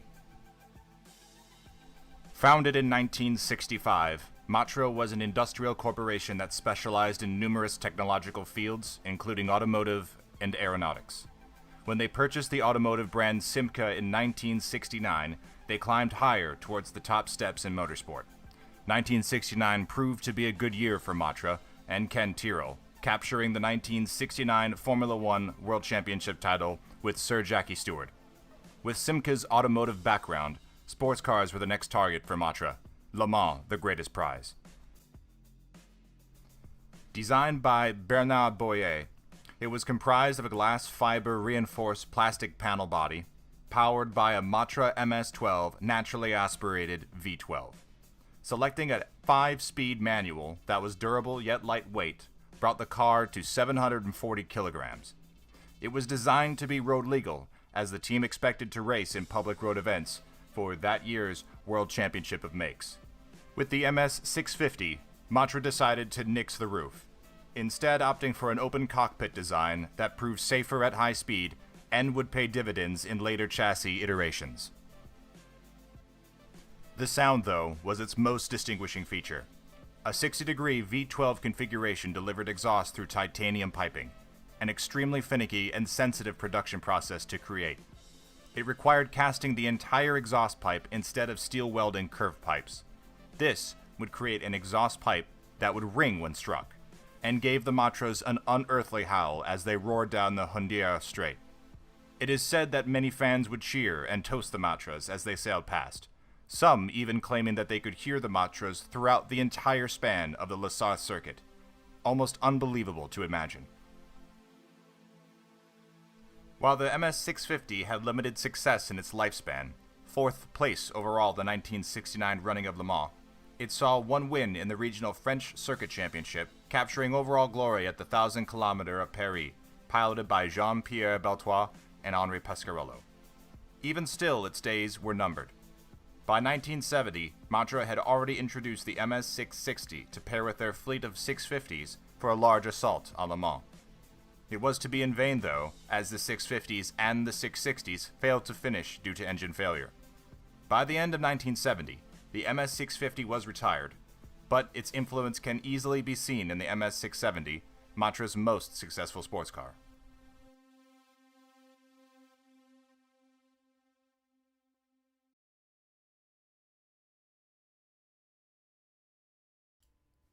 Welcome back to the Grand Prix of Virginia. Unfortunately, no Chris Riddell tonight. It is just me for the evening. I hope you enjoyed that feature on the Matra 650S. That was put together, of course, by Austin Zetzman. Very, very nicely done, Austin. You can definitely see that he has way better video editing skills and software and music. There was music in it. It was very well done from Austin. So well done, Austin. Thank you very much for your efforts tonight. And of course, all of these features will go up on the Endurance Chat Media YouTube channel as standalone videos. If you want to watch back on them again. And if you do, leave a comment, leave some feedback. You know, this is the first time that I've ever done any sort of video editing like this. Not that I will claim that this is video editing at all. It basically amounts to a slideshow with some voiceover, which is something I am much more in my wheelhouse. But yeah, give us some feedback. I hope you've been enjoying the stories so far. These are quite some quite formative stories in the Le Mans folklore. Some of these cars are iconic beyond what they achieved at Le Mans and what they stand for brands and what they stand for marks. You know, some of these drivers as well are legends in their own right, not just for what they did in this period, but what they've done afterwards and what they've achieved afterwards, or for unfortunately passing away and dying in this sequence. So when we do some more of the drivers in the next few rounds, we'll get to learn a bit more about why some of these drivers are significant. You would have noticed through that race a few little lag issues, a few lag spikes of cars drifting off circuits and stuff like that. That is attempting to be addressed by Will Devenish, the server admin, at the moment. They did a full server recycle in between events. So they're back now. In fact, the server has just gone back live, so we can actually jump in and have a little bit of a look at the action. So this is, of course, all Class C. So this is just, again, a little bit of warm-up, and I'll make sure to click the desktop audio not at full, but just enough that you can hear it, perhaps. Maybe not. Maybe not at all. Okie dokie. That's cool. There we go. If you are in the live chat, say hello. Chuck up an emoji if you're feeling it, or just give us a wave, just that way you know you were watching. If you do want to jump in the commentary box for the second race, no, can't have that happen. We have tried that in the past and led to some terrifying results. I think we all remember the big F-bomb from Brock Harvey last series. Unfortunately, Brock unable to make it tonight, and unable to make it for the last few rounds. So we have been missing Mr. Harvey, so hopefully he will come back for one of the later rounds in the season to complete the quadrangle of MHRT machines.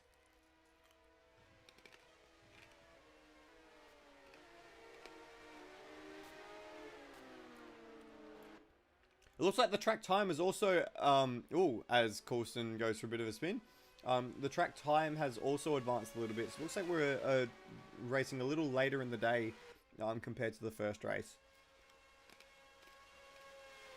So that might affect track temperature or some things similarly.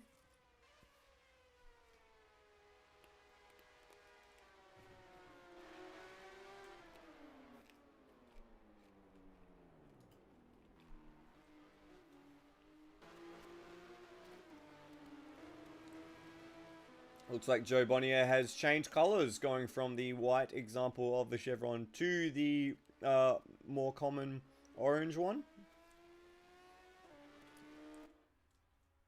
It doesn't look like we've managed to gain any entries, unfortunately, in between races. Looks like we still have the same full complement of machines.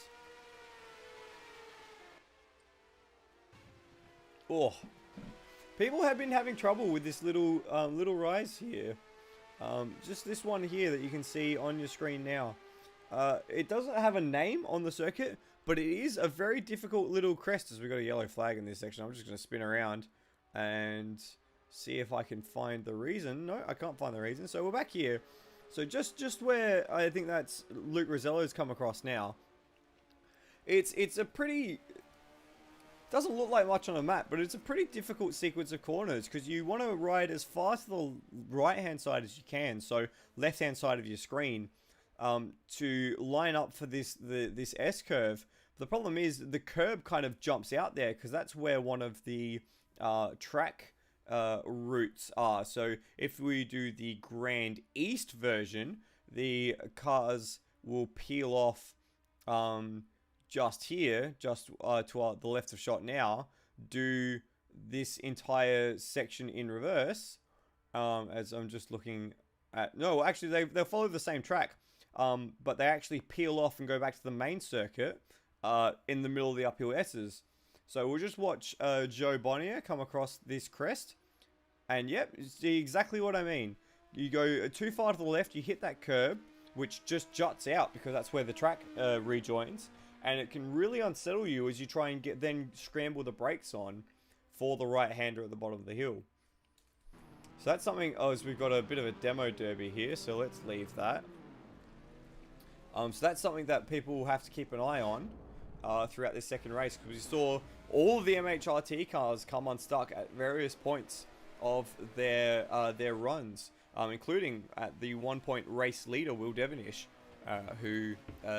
yeah, was leading the race comfortably. Well, maybe not comfortably. Leading the race by a few car lengths. Made that mistake and then dropped down into 5th place. No, sorry, 3rd place. 5 seconds down. That's where the 5 was coming from. We're just watching Luke Rosella school us around this circuit. And that uphill Esses shot. Oh my god. I love that shot. I love it so much. If you have never encountered this track before, firstly, need to reevaluate your choices in your life. Secondly, I would recommend, of the races I've seen at this track, I would recommend if you go back and watch the 2014 IMSA United Sports Car Championship, GT only race here. I reckon that gives you a great example of what you can expect. Looks like we have just advanced the session into a qualifying session now. So we'll expect some more malarkey, but we'll leave that for now. This track, it's basically a motorsport resort is the idea. So just on the left of shot there, that's actually a hotel. So you can actually rent a room in the hotel and along with it, unlimited use of the track, which is pretty damn exciting. And they have the track closed for some race events. The premier one that I would be watching and recommend you to watch is the Imsa Championship. They do the GT only rounds there. One of two GT only rounds of the championship. So that would mean GT Le Mans, which is the equivalent of GTE, and GT Daytona, which is the equivalent of GT3 machinery. The GT only rounds are probably the best rounds in the IMSA Championship. I don't think I'll cause too many arguments in saying that, except maybe compared to the MEEC, which is the NAEC rather, the North American Endurance Cup, which of course features Daytona, Sebring, Petite Le Mans, and 6 Hours of the Glen. But the two GT only rounds are at VIR on the full circuit and at Lime Rock, and they always go off. So that's probably the best opportunities you have to see races at this track using modern machinery. And those first laps, when they hold that shot through the uphill S's and you see the cars bounding over the curbs like a snake, it's like almost a shot of watching a bike race. You know how they all hold the camera in the middle of the S-bend, and the bikes all leaning down one side, tip up and leaning down the other side, and you can just see each bike process through that, and it looks like a little bit of a wave. It's basically the same thing here with the uphill S's, just each car sort of bounding the curbs, filling that space and vacating it for the next car. It kind of fills the space very, very nicely and makes it look like a wave. Almost, I might even go far as to say that's one of probably my favorite section of track in the world. I don't know. India Naj is pretty good. Turn 8 at Adelaide, and in fact the entire Parkland circuit Adelaide's pretty good. The top at Bathurst is pretty good. Yeah, it'd be up there though. It'd be up there. I really, really like that section of track. I could hot lap VIR for hours. Hours and hours and hours and hours. In fact, I did do that for a Forza series that I ran some years ago using V8 supercars. And let me tell you, V8 supercars around this track, that would be something. That would be incredible to see the supercars tackle this. If they ever do another international round over in the States, I hope they just go here. Alternatively, if NASCAR becomes more road course based, like, this would be incredible as well.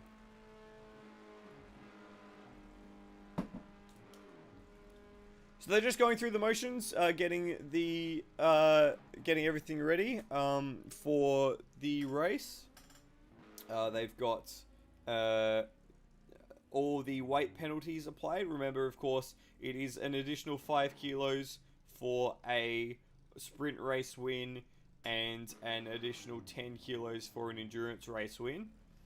So at the moment, I can in fact give you the weight penalties as they stand. So at the moment, 20 kilograms is in Steve Bulger's pockets.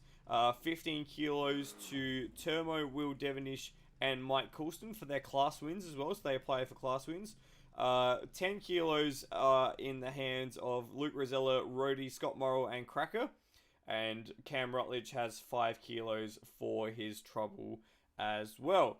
So that might not sound like much, but keep in mind these cars are, as minis, are less than 500 kilograms total. So in reality, that is on par with some of the other series that we've seen.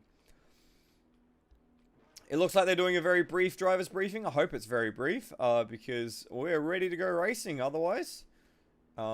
part of the delay was actually them trying to get my attention to see whether or not we were ready. But we have been ready. We have been ready for a little while here on Endurance Chat Media. Ready for the second race of the evening. If you've missed it, 15-minute qualifying session went the way of Luke Rosella in the dying stages, ahead of Steve Bulger.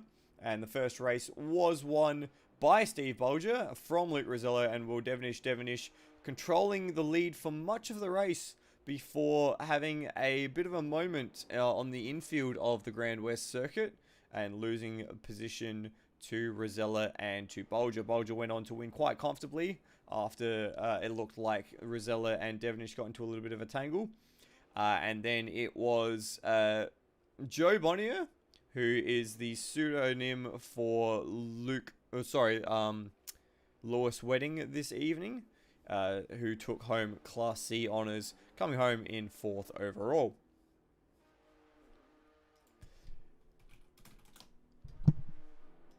So we should be advancing to the race session momentarily.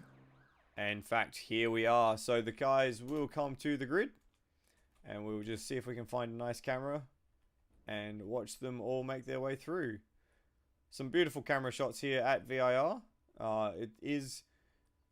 I don't want to say it's on the bucket list, because there's plenty of other circuits that are on the bucket list for me. But it is certainly one that I am very much hopeful that I'll make my way to eventually. If you're suffering some frame rate issues in the live stream, I'm sorry, that's my computer very slowly giving up on life. Part of the issue is all those trees in the background. Lots of trees does not make GPU a happy boy. So this camera shot in particular is one of the bad ones. So maybe we'll choose a different one. One where there is less live moving parts in the background. Oh, that is the wrong pit straight, in fact. Whatever. We'll jump on board here for the second race this evening. This is going to be a long formation lap once again. Steve Bulger will lead us away, taking home Class A and overall honours in the previous race. We'll just give him a little bit more noise as well. So it'll be Steve Bulger from Luke Rosella. So Rosella been winning Class B in that second race rather. So far the only one to take up the Alpha and give it a run. So good to see the Alpha finally getting used. And I think that means that every single chassis has had a entrant in it at some point now. So thank you very much, Rosella, for completing the deckhead, the group of 10 cars. Will Devonish will lead out of 3rd. He is currently still the Class B leader. So he will be looking to maintain that for the remainder of the championship. Remember, this is the halfway point of the championship. Joe Bonnier, Lewis Wedding, out of 4th. He is the Class C leader, Class C pole sitter. Very nicely done in his wildcard entry the first race. And he has Turmo. Turmo apparently got caught up in a few of those lag issues. So that weird one that we saw between him and Luke, Luke Joyner on the back end of the circuit. That was a bit of lag for him. And there is Luke Joyner, his teammate, in 6th position. So they're sharing row 3 of the grid together. Mike Coulston out of 7th place. He's the second of the Class C runners. And he has Rhodey for company immediately behind. You would have seen in the first race a very, very weird moment between Mike Coulston and Cracker. Apparently that was caused entirely by lag. According to Mike, Cracker was there, and then he wasn't, and then I was inside him. So that was the explanation for that peculiar rollover that we saw. Rhodey out in 8th. Dane Liccardo hoping this time not to get a drive-through penalty for a jump start. So let's hope Dane can be a little less happy on the trigger. Matt Cecil seems to... he's at the end of the pit lane, so you might not be able to see him just behind the pit wall there, but I can guarantee you there he is. You can just maybe see the silhouette of the Ford GT in the background of those green bars. Then we have a pair of mattress, Scott Morrill ahead of Cam Rutledge. They'll be hoping to do a little better in this race. Brian Walsh out of 13th. He'll be looking to come through the field. And Cracker as well, looking to come through the field. Unfortunate to end up on his lid in race 1. Let's see if what he can do. Hopefully not ending up on his lid in race 2. Rounding out the 15 cars for the moment is Manuel Centino in the Wildcat 906. And it looks like we have lost Lachlan Burke from the action tonight. Unfortunately, it doesn't look like his pedal problem was able to be rectified. So, sad to hear that from Lachlan Burke. And hope that we see him out next time out, which will be at Brands Hatch.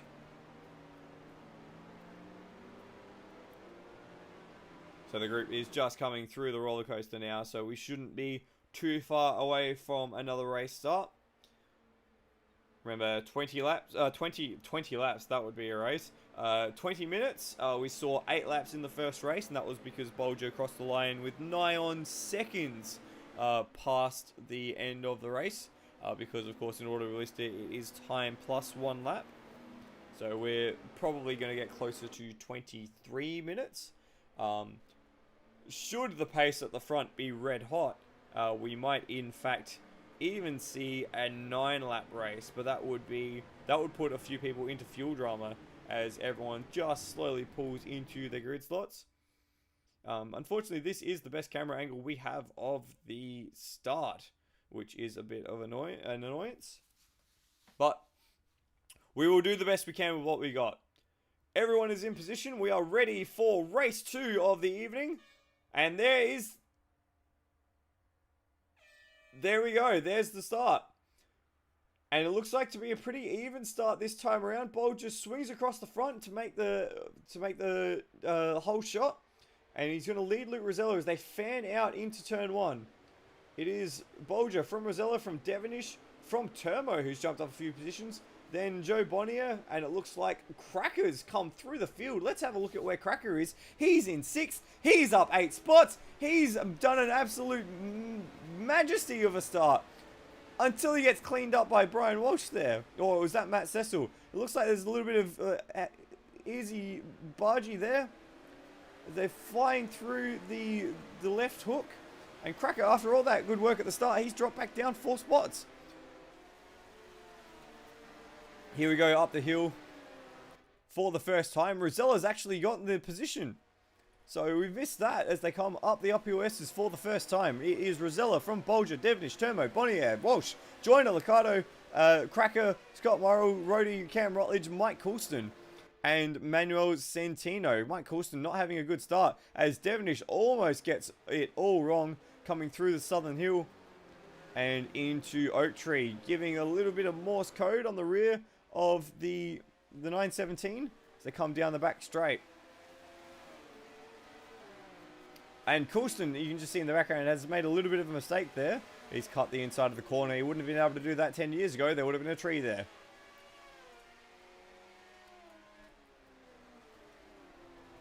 Devonish diving to the inside of Steve Bulger. Nicely done. So it's now Class B 1 and 2 heading into the infield for the first time. And then down through the spiral. Oh, Lachlan. Oh, lucky to get away with that one once again. Rhodey, not so much.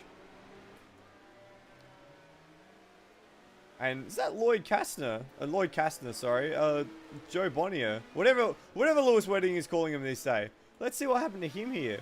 So through... Oh, he's just had a spin to the inside of the track at the end of the spiral. It took an age to get back onto the tarmac. So Rosella leads the way as they come through the roller coaster. Devonish got a great run through the roller coaster. Have a look at this. He's on the inside for the hog pen and cuts it off. Oh, there's a little bit of contact. There's a little bit of contact and Rosella spun. Rosella's done that. And he's hit the wall. He did that to himself. He just didn't quite have enough room there to be making that sort of move. And he's made contact with the wall. And that's dropping him down the order. 5th place. He's probably going to lose 6th, 7th, 8th. He might even drop out the top 10 as he comes back up to speed. There goes Cracker through the middle. Luke Joyner's going to wrap around the outside. And then it's going to be the Class C cars who don't quite have the grunt. So Rosella down in 8th. He's got a lot of work to do to get back up to where he wants to be. So there's some locked wheels, some pinched brakes through the first sector. But it will be Will Devonish from Steve Bulger. And then Termo, who's managed to find his way into third. Cracker trying to make the use of the Class A car's prowess. Coming into left hook.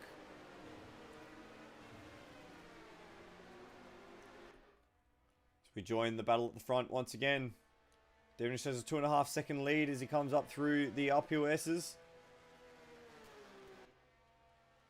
How good does that Porsche sound? Just in the background. There it is. And then down through Southern Hill. Or Southern Curb. Or Southern something.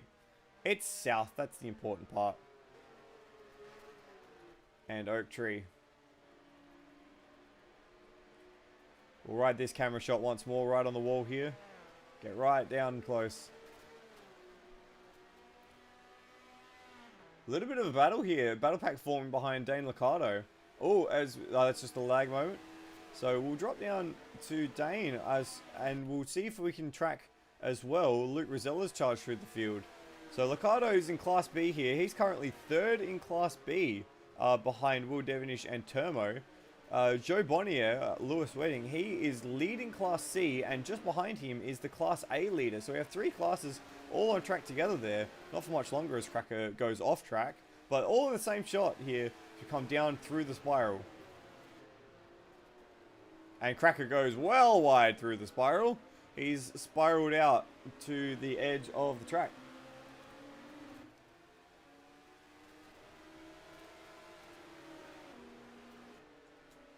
Here's that little rise once more.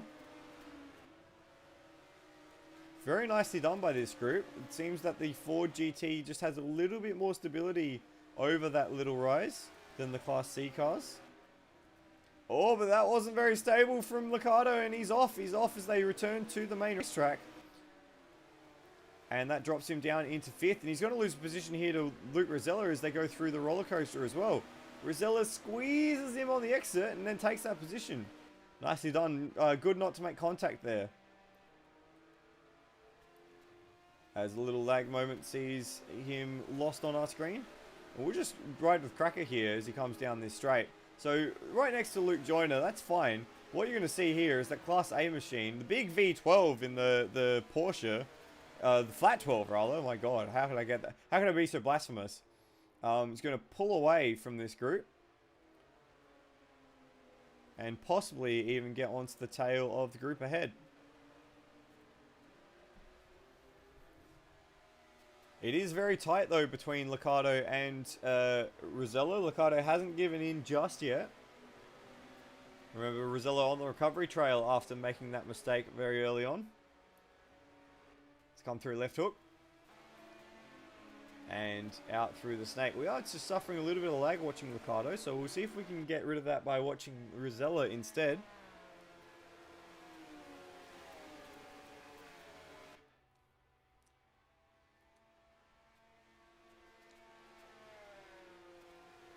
Coming up through the uphill S's.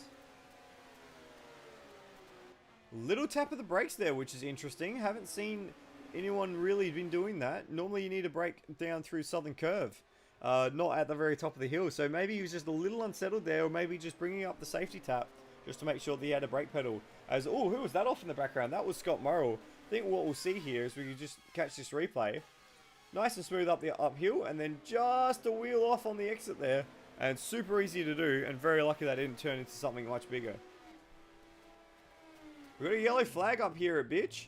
And it's Steve Bulger. Steve Bulger is bowled wide at Bitch, and he's gone well off the circuit. So we'll catch a replay of that if we can. Big lock up. And it looked like Will Devonish had made a mistake beforehand as well. You can see the steering lock, and he actually made contact with the wall there. So maybe Will Devonish just went a little too deep, and it enticed Bulger to do the same. But he's lost a mountain of time now. We won't see the exact time split until the sector split. But that's a significant margin now that Bulger has lost to Devonish. So here's Devonish. There's the sector marker. And we'll see it when Bulger comes through. And it'll be around 8 seconds. Maybe even more. 10 seconds. 10.5 seconds now. that Bulger has to gain back on Will Devonish. This is a willing battle now. Bonnier has Rosella for company as they come through the roller coaster. And it looks like Rosella, oh, he had a decent look there. He was properly thinking about it. As, oh, that probably just a little bit of lag for Turbo. Oh, or is that a little bit of lag for Rosella? No, that looks like it's real. It looks like he's just gone through the paddock there and just kept his foot in it and returned back to the circuit. That's going to be a massive loss of time. That's going to be in the realms of 5-6 seconds that he's lost there. It says 2. I don't believe it. I don't believe that's only 2 seconds. But it may very well be.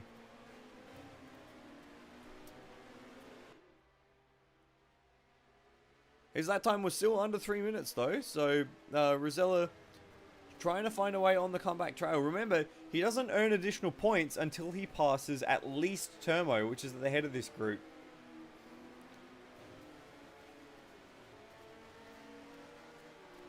So we'll see if we can just catch on our leader again. There he is, already through the uphill S's.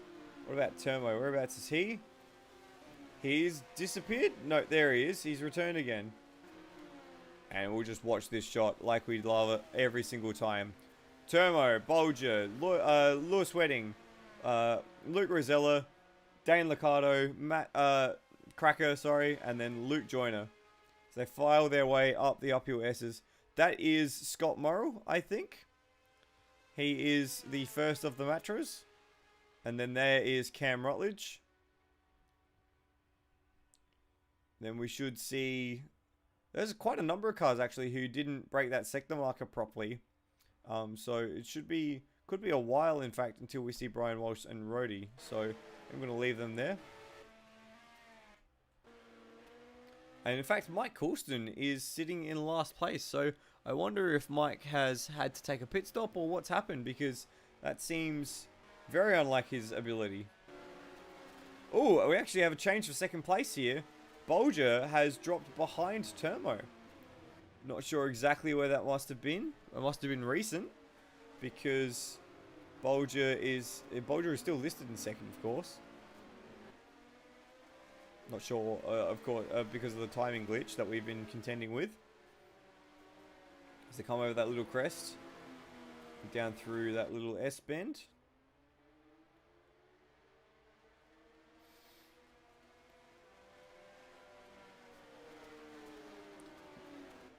Turmo was already ahead of Bulger when they went through the first sector mark, though. I do recall that. So this is still the way that it was, despite Turmo's best efforts in making it not so. So Bulger, he's really got to get a good exit here and try and make use of the run onto the main straight, or the main bend, I guess you could call it, because it's definitely not straight. Don't think for any part of this that it's actually straight. So here he comes. Here comes the race car. He's a demon on wheels. And he's going to go through down the inside. And in the background as well, Luke Rosella's going to go through on Joe Bonnier. Bulger gets through on Turmo. Holds the line. Does it nicely. What about Rosella? He goes too deep. And Lewis Wedding comes back through on the inside once again. So it's a bit of a tit for tat here. These are two very, very experienced racers. Very, very good racers. As we'll just go up once more. Rosella and Wedding have a lot of respect for each other. They've done a lot of racing in close quarters in the various GT3 machinery that I've commentated on previously. And so they know what they can get away with. They know what to expect from each other as they go side by side into the uphill S's. Oh, it's going to be tight. It's going to be tight. Oh, they both make the grass on either side. But it will be Luke Rosella that just comes out on top. Now, can he hold it through Southern Curve? Yes, does a very nice job. Does a very nice job. That was a bit hairy. In fact, let's see if we can get a replay of this. So, they go side by side in the entry. Bonnier takes to the grass. Rosella takes to the grass. They manage to avoid contact. And then they manage to sweep through unscathed. Nice racing from both of them. And it looks like Bulger has managed to work his way away from Turmo. So just a little bit of an air gap now just makes it a lot more difficult to overcome. That gap when they passed the start-finish straight was a 1/10 of a second, so very closely run stuff as they come down through the spiral. It's hard to get all of the spiral in one shot here as Turmo runs it a little wide and loses a bit more time. And that is actually going to invite Luke Rosella to have a bit of a nibble in the near future. Nicely done through there for Luke. And look at the gap. He's really reeled that in quite quickly. He really reeled that in. Well done. I am very eloquent tonight. They come over the roller coaster, all clattering that curve on the outside.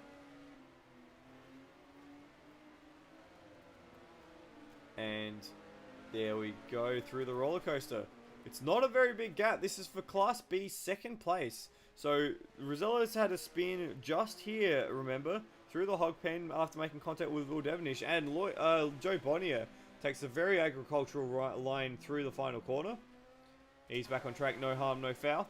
Turmo, did Turmo have a mistake, or has he just made a lot of little mistakes? I think it's the latter. Neither of them got a lap time that time around, indicating some trackside indiscretions. But this is a heated battle for the remaining steps of the podium in Class B. Joe Bonnier holds the Class C lead. This is Luke Joyner in 6th place. Then Cracker, 2nd place in Class A. He has Dane Liccardo in very close company. Then we have Scott Murrell, Cam Rutledge, Brian Walsh, and Rhodey. So they're fighting a little bit further back. And Matt Cecil and Mike Coulson might also be in a little bit of a battle soon. But here is your race leader. It is Will Devonish. And keep in mind, guys, we only have 4.5 minutes left of time in this race. So it is quite possible that we could see, as in fact, I'm just going to dip back here because the gap is very, very close. As Turmo takes a very agricultural line through the southern curve. He's going to hold the inside line, but Rosella's going to swoop around Oak Tree. Can he get the nose tucked in for the back straight? Oh, it's going to be tight. It's going to be a drag race up the back straight as they pass the alternate pit complex. Who has the power? Is it Ferrari or is it Alfa Romeo? One Italian or the other. Place your bets, ladies and gentlemen. It looks like, despite the added weight, Turmo got the better run out of that corner. And as they head into the bitch, it is going to be Turmo who holds... No, he runs wide. Oh, that was a little bit of lag. Tricked me there. Turmo holds 3rd place. So well worked from Turmo there, just to get the nice run after making that mistake in Southern Curve, to get the run out of Oak Tree and maintain the inside line for this complex here. Well done. But he's not done a good job there. Or maybe he has. Rosella's trying. He's really trying to arrow the car out of corners and try and shoot the car like a little point and shoot machine to get ahead of Turmo. But it hasn't quite worked. This isn't really the track for that. It all flows just a little too well as we're watching Turmo sideways thanks to the lag. Oh, that looked like a more significant moment though, as he came through onto the roller coaster. That might just give Rosella a sniff here. As they come down through the roller coaster into the hog pen. And again, just a little bit of lag making it difficult. Rosella might not really know where to go here. He might not really know where Turmo is, so he might be giving him a wide berth, being very conservative just to make sure that he doesn't get involved in anything. But the gap at the line is half a second between these two. Will Devonish is very clearly out in front. He's setting 49s. Steve Bulger is in the mid-50s. No one else anywhere close. Everyone else is in the 54s, including this pair. So they're hemorrhaging time, but I don't think either of them care at the moment because they're engaged in a very willing battle.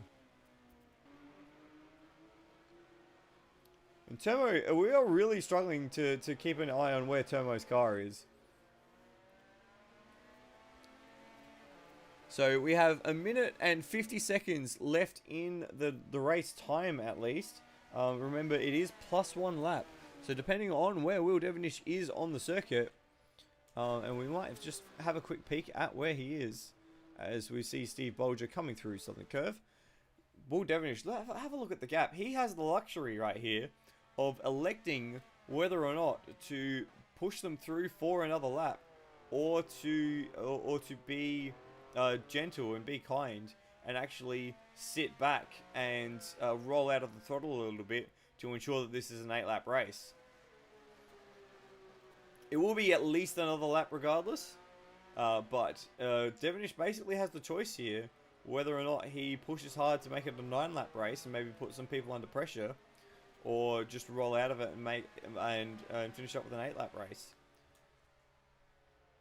So while he's figuring that out, we will just go and find this battle once again, because it is on like Donkey Kong as they come through Bitch and down into the spiral.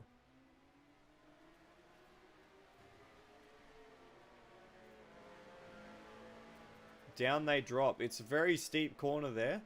Blind on entry as well. And then this very tight left-hander to bring you back onto something that kind of resembles a straight. There isn't too much that's straight on this track. Especially not the drivers. Ha! I'm so funny. But this battle has been going on for quite a while. We'll just leave it quickly to just see where Will Devenish is. And it looks like we're going to get a 9-lap race. Yes, he crosses the line with 3 seconds left. So it will be a 9-lap race tonight for race 2. So that could put a few people under fuel pressure if they haven't planned for a 9-lap race. If they've seen where that last race finished and thought, oh, we'll be easy 8 laps. It's going to put a few people under pressure here, and might see a few people have to aggressively fuel save in order to get across the line. So let's see where everyone is. So Termo and Rosella, we've seen them. We will let them battle. We might just leave them for a little while. There's Bulger as well, just on the other side of the corner. Rosella, there's Joe Bonnier, still holding Class C honours very nicely. Cracker is the next car. He's in 6th, so he's just coming through the roller coaster now. That actually looks like Luke Joyner just ahead of him, so that's probably a timing glitch resulting in that. So when Luke crosses the line, rather, it should put him up into 6th place. There we go, that's all sorted out, so we can see Luke Joyner there now. And Cracker almost heading off into the weeds. Scott Murrell is in 9th, the leading Matra. Dane Liccardo Scott Murrell in 8th, Dane Liccardo in 9th. Cam Rutledge 10th. Rhodey in the last of the Matras in 11th. Mike Coulston recovering a little bit to 12th. Matt Cecil, Manuel Centino, and Brian Walsh is apparently a lap down, so not sure why that's happened. We'll focus back on this battle for 3rd, which has been keeping us entertained all race. Looks like it was a better run for Rosella that time around. And they're going to go side by side up the back straight. And Rosella has the inside line this time around, so he has the high ground. He just needs to be as brave on the brakes. As they come into Bitch, it's going to be Rosella. And Termo did very well to fight in there and to try and cramp him up in the exit, but Rosella does get the move done. Now, can he hold it through this tricky infield section? Firstly, into spiral. Big drop there. You can see the ground disappears beneath you there. Done very well to hold the position. And then through this section here, this little crest, which we've seen many people have a little bit of difficulty with tonight. Both very smoothly through there. And then back up the hill to the 2nd sector mark. And the gap has opened up just slightly. Half a second is the gap. Which equates to a little bit of an air gap, which is always demoralizing for the car behind. So Rosella has done well. He's kept it very clean since making the move. And he looks to have taken a little bit of time out of Termo. Leader is on his last lap, by the way. Will Devenish has crossed the line to commence the 9th lap, making this a lap longer than the earlier race this evening. And I think Rosella has pretty well confirmed that position now. Not quite as fast as he was in the first race. Remember, he set a 49.1 in the first race. That might be due to the server reset and the track. Here is our race leader. Mostly just chose it for the camera shot. Will Devonish. He has a 24-second lead over Steve Bulger. And there is the Bulge just coming through the snake now. We'll actually just... Oh, Rosella! Rosella's off! Rosella's off as NASCAR! And he's pivoted! He's spun it around. Oh, and he's going to spin it again. Oh, no. This is late drama. Just after he confirmed that position, he's gone off at NASCAR. Let's have a look. He was already off on entry. What's going on there? It looks like he's just had a little bit of a brain fade. Just wide through NASCAR 1, gets onto the grass, and that just... He elected not to turn it in. The camera angle hasn't done us any favors, unfortunately. He elected not to turn it in and potentially spin early, and then just had a spin anyway later on in the corner. So not wise from Rosella there, and he's now dropped to 5th behind our Class C leader. So I was going to jump on with our Class C leader for a little while, just to keep track of where Lewis Wedding has been, because he's had a quiet, unremarkable if quiet afternoon, or evening rather. Taking home Class C honours in the first race and being in the box seat for Class C honours in the second race. Started in 4th as well, so has put together a great evening's work. Class A honours sits with Steve Bulger, of course, with Cracker down in 6th place. Bulge will take a pair of Class A victories as well as 5 kilos for each one. But tonight, the second race has been controlled entirely by this man, Will Devonish. He's been searching for an overall win this season, and at the halfway point, he will finally get one. Through the final corner comes Will Devonish onto the main straight to take the second race of the VIR Grand Prix. It is Will Devonish in the Ferrari 312P for Rob Harvey Motors. Congratulations, Will. There we go.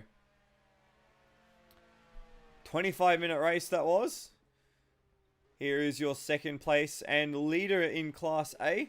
He will take home a good haul of Class A points for his trouble.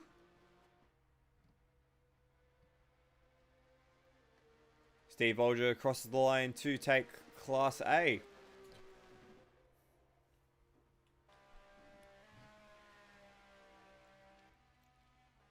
Turbo will complete the podium and take with it Class B second place. And then we got a little bit of a battle here between our Class C leader and Luke Rosella. Oh, he's gone, he's hit the pit wall. Oh no. Oh, what a mistake. And he's going through the pits. Joe Bonnier, Lewis Wedding will take that 4th place. Luke Rosella gets a drive-through penalty to get added to his race time, but he crosses the line in 5th after that big lose at the end there. We also saw Dane Liccardo get a drive-through as Cracker runs it wide on the last corner and just manages to get back to the circuit, but he's going to lose the position. Luke Joyner, it's going to be a drag race to the line. Joyner, Cracker, it's going to be Joyner. Unless Cracker comes from nowhere, it's going to be Joyner who takes 6th place. Ahead of Cracker, Luke Rosella is with that drive-through. He's going to drop down the order. Dane Liccardo also with a drive-through, so he's going to drop down the order as well.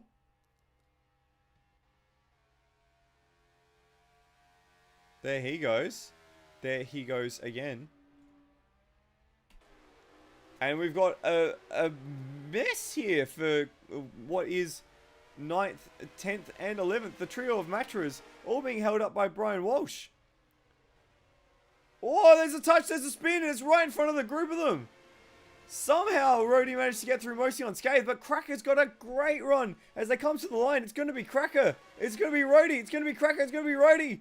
I don't know. It's going to be... Oh, it's going to be Rhodey. Oh, no. Rhodey bails out of it. It gives it to Cracker. So Cracker takes 9th. Then it's Rhodey. And then for the last car of that group, it was Scott Morrill and then Mike Coulston. Brian Walsh home in 13th ahead of Matt Cecil.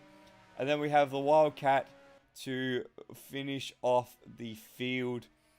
He'll come to the line in just a moment.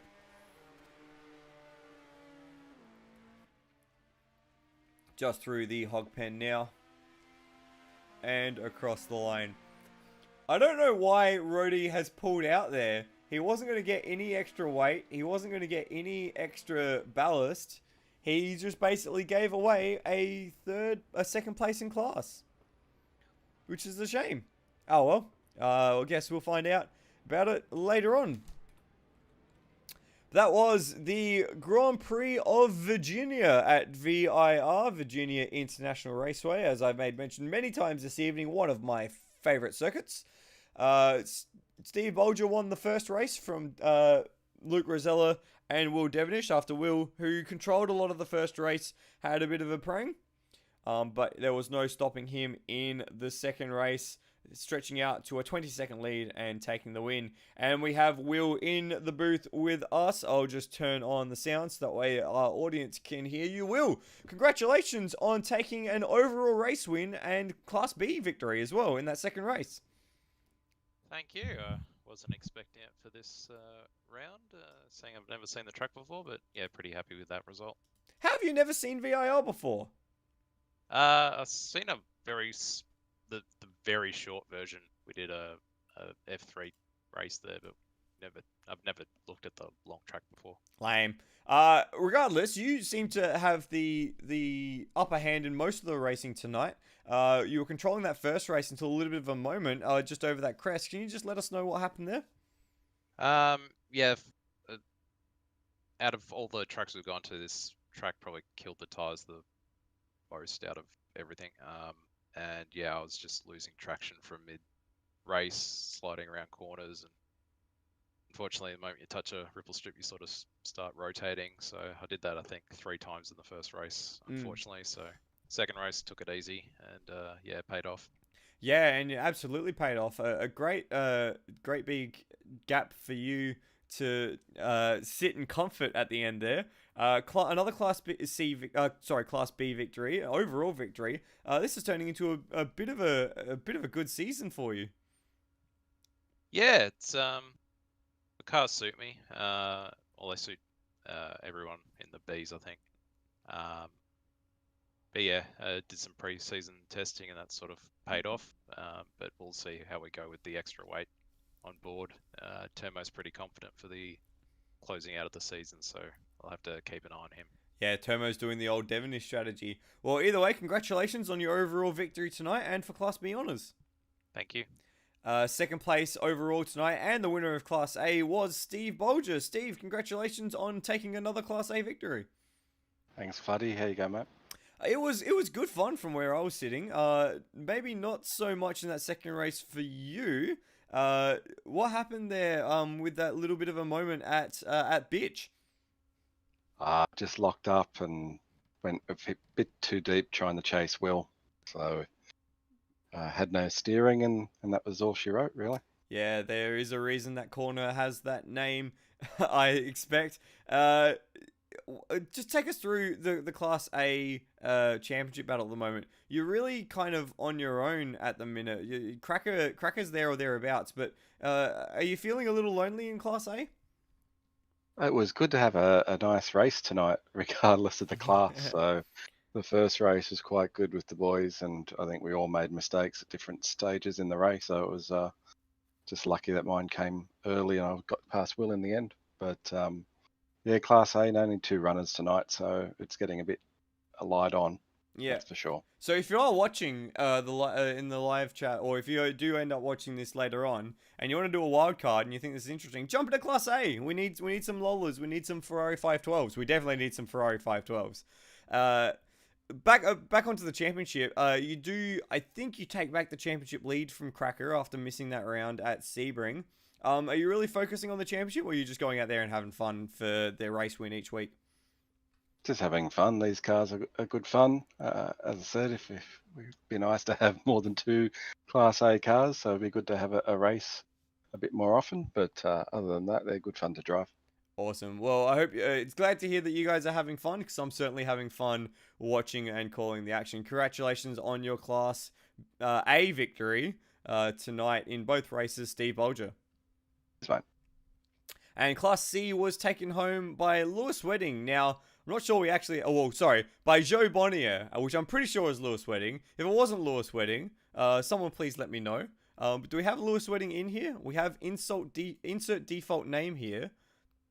It is Joe. It is Joe. Okay. Well, thank you for joining us, Joe. What made you choose the Chevron this time? I thought you were a Ferrari driver.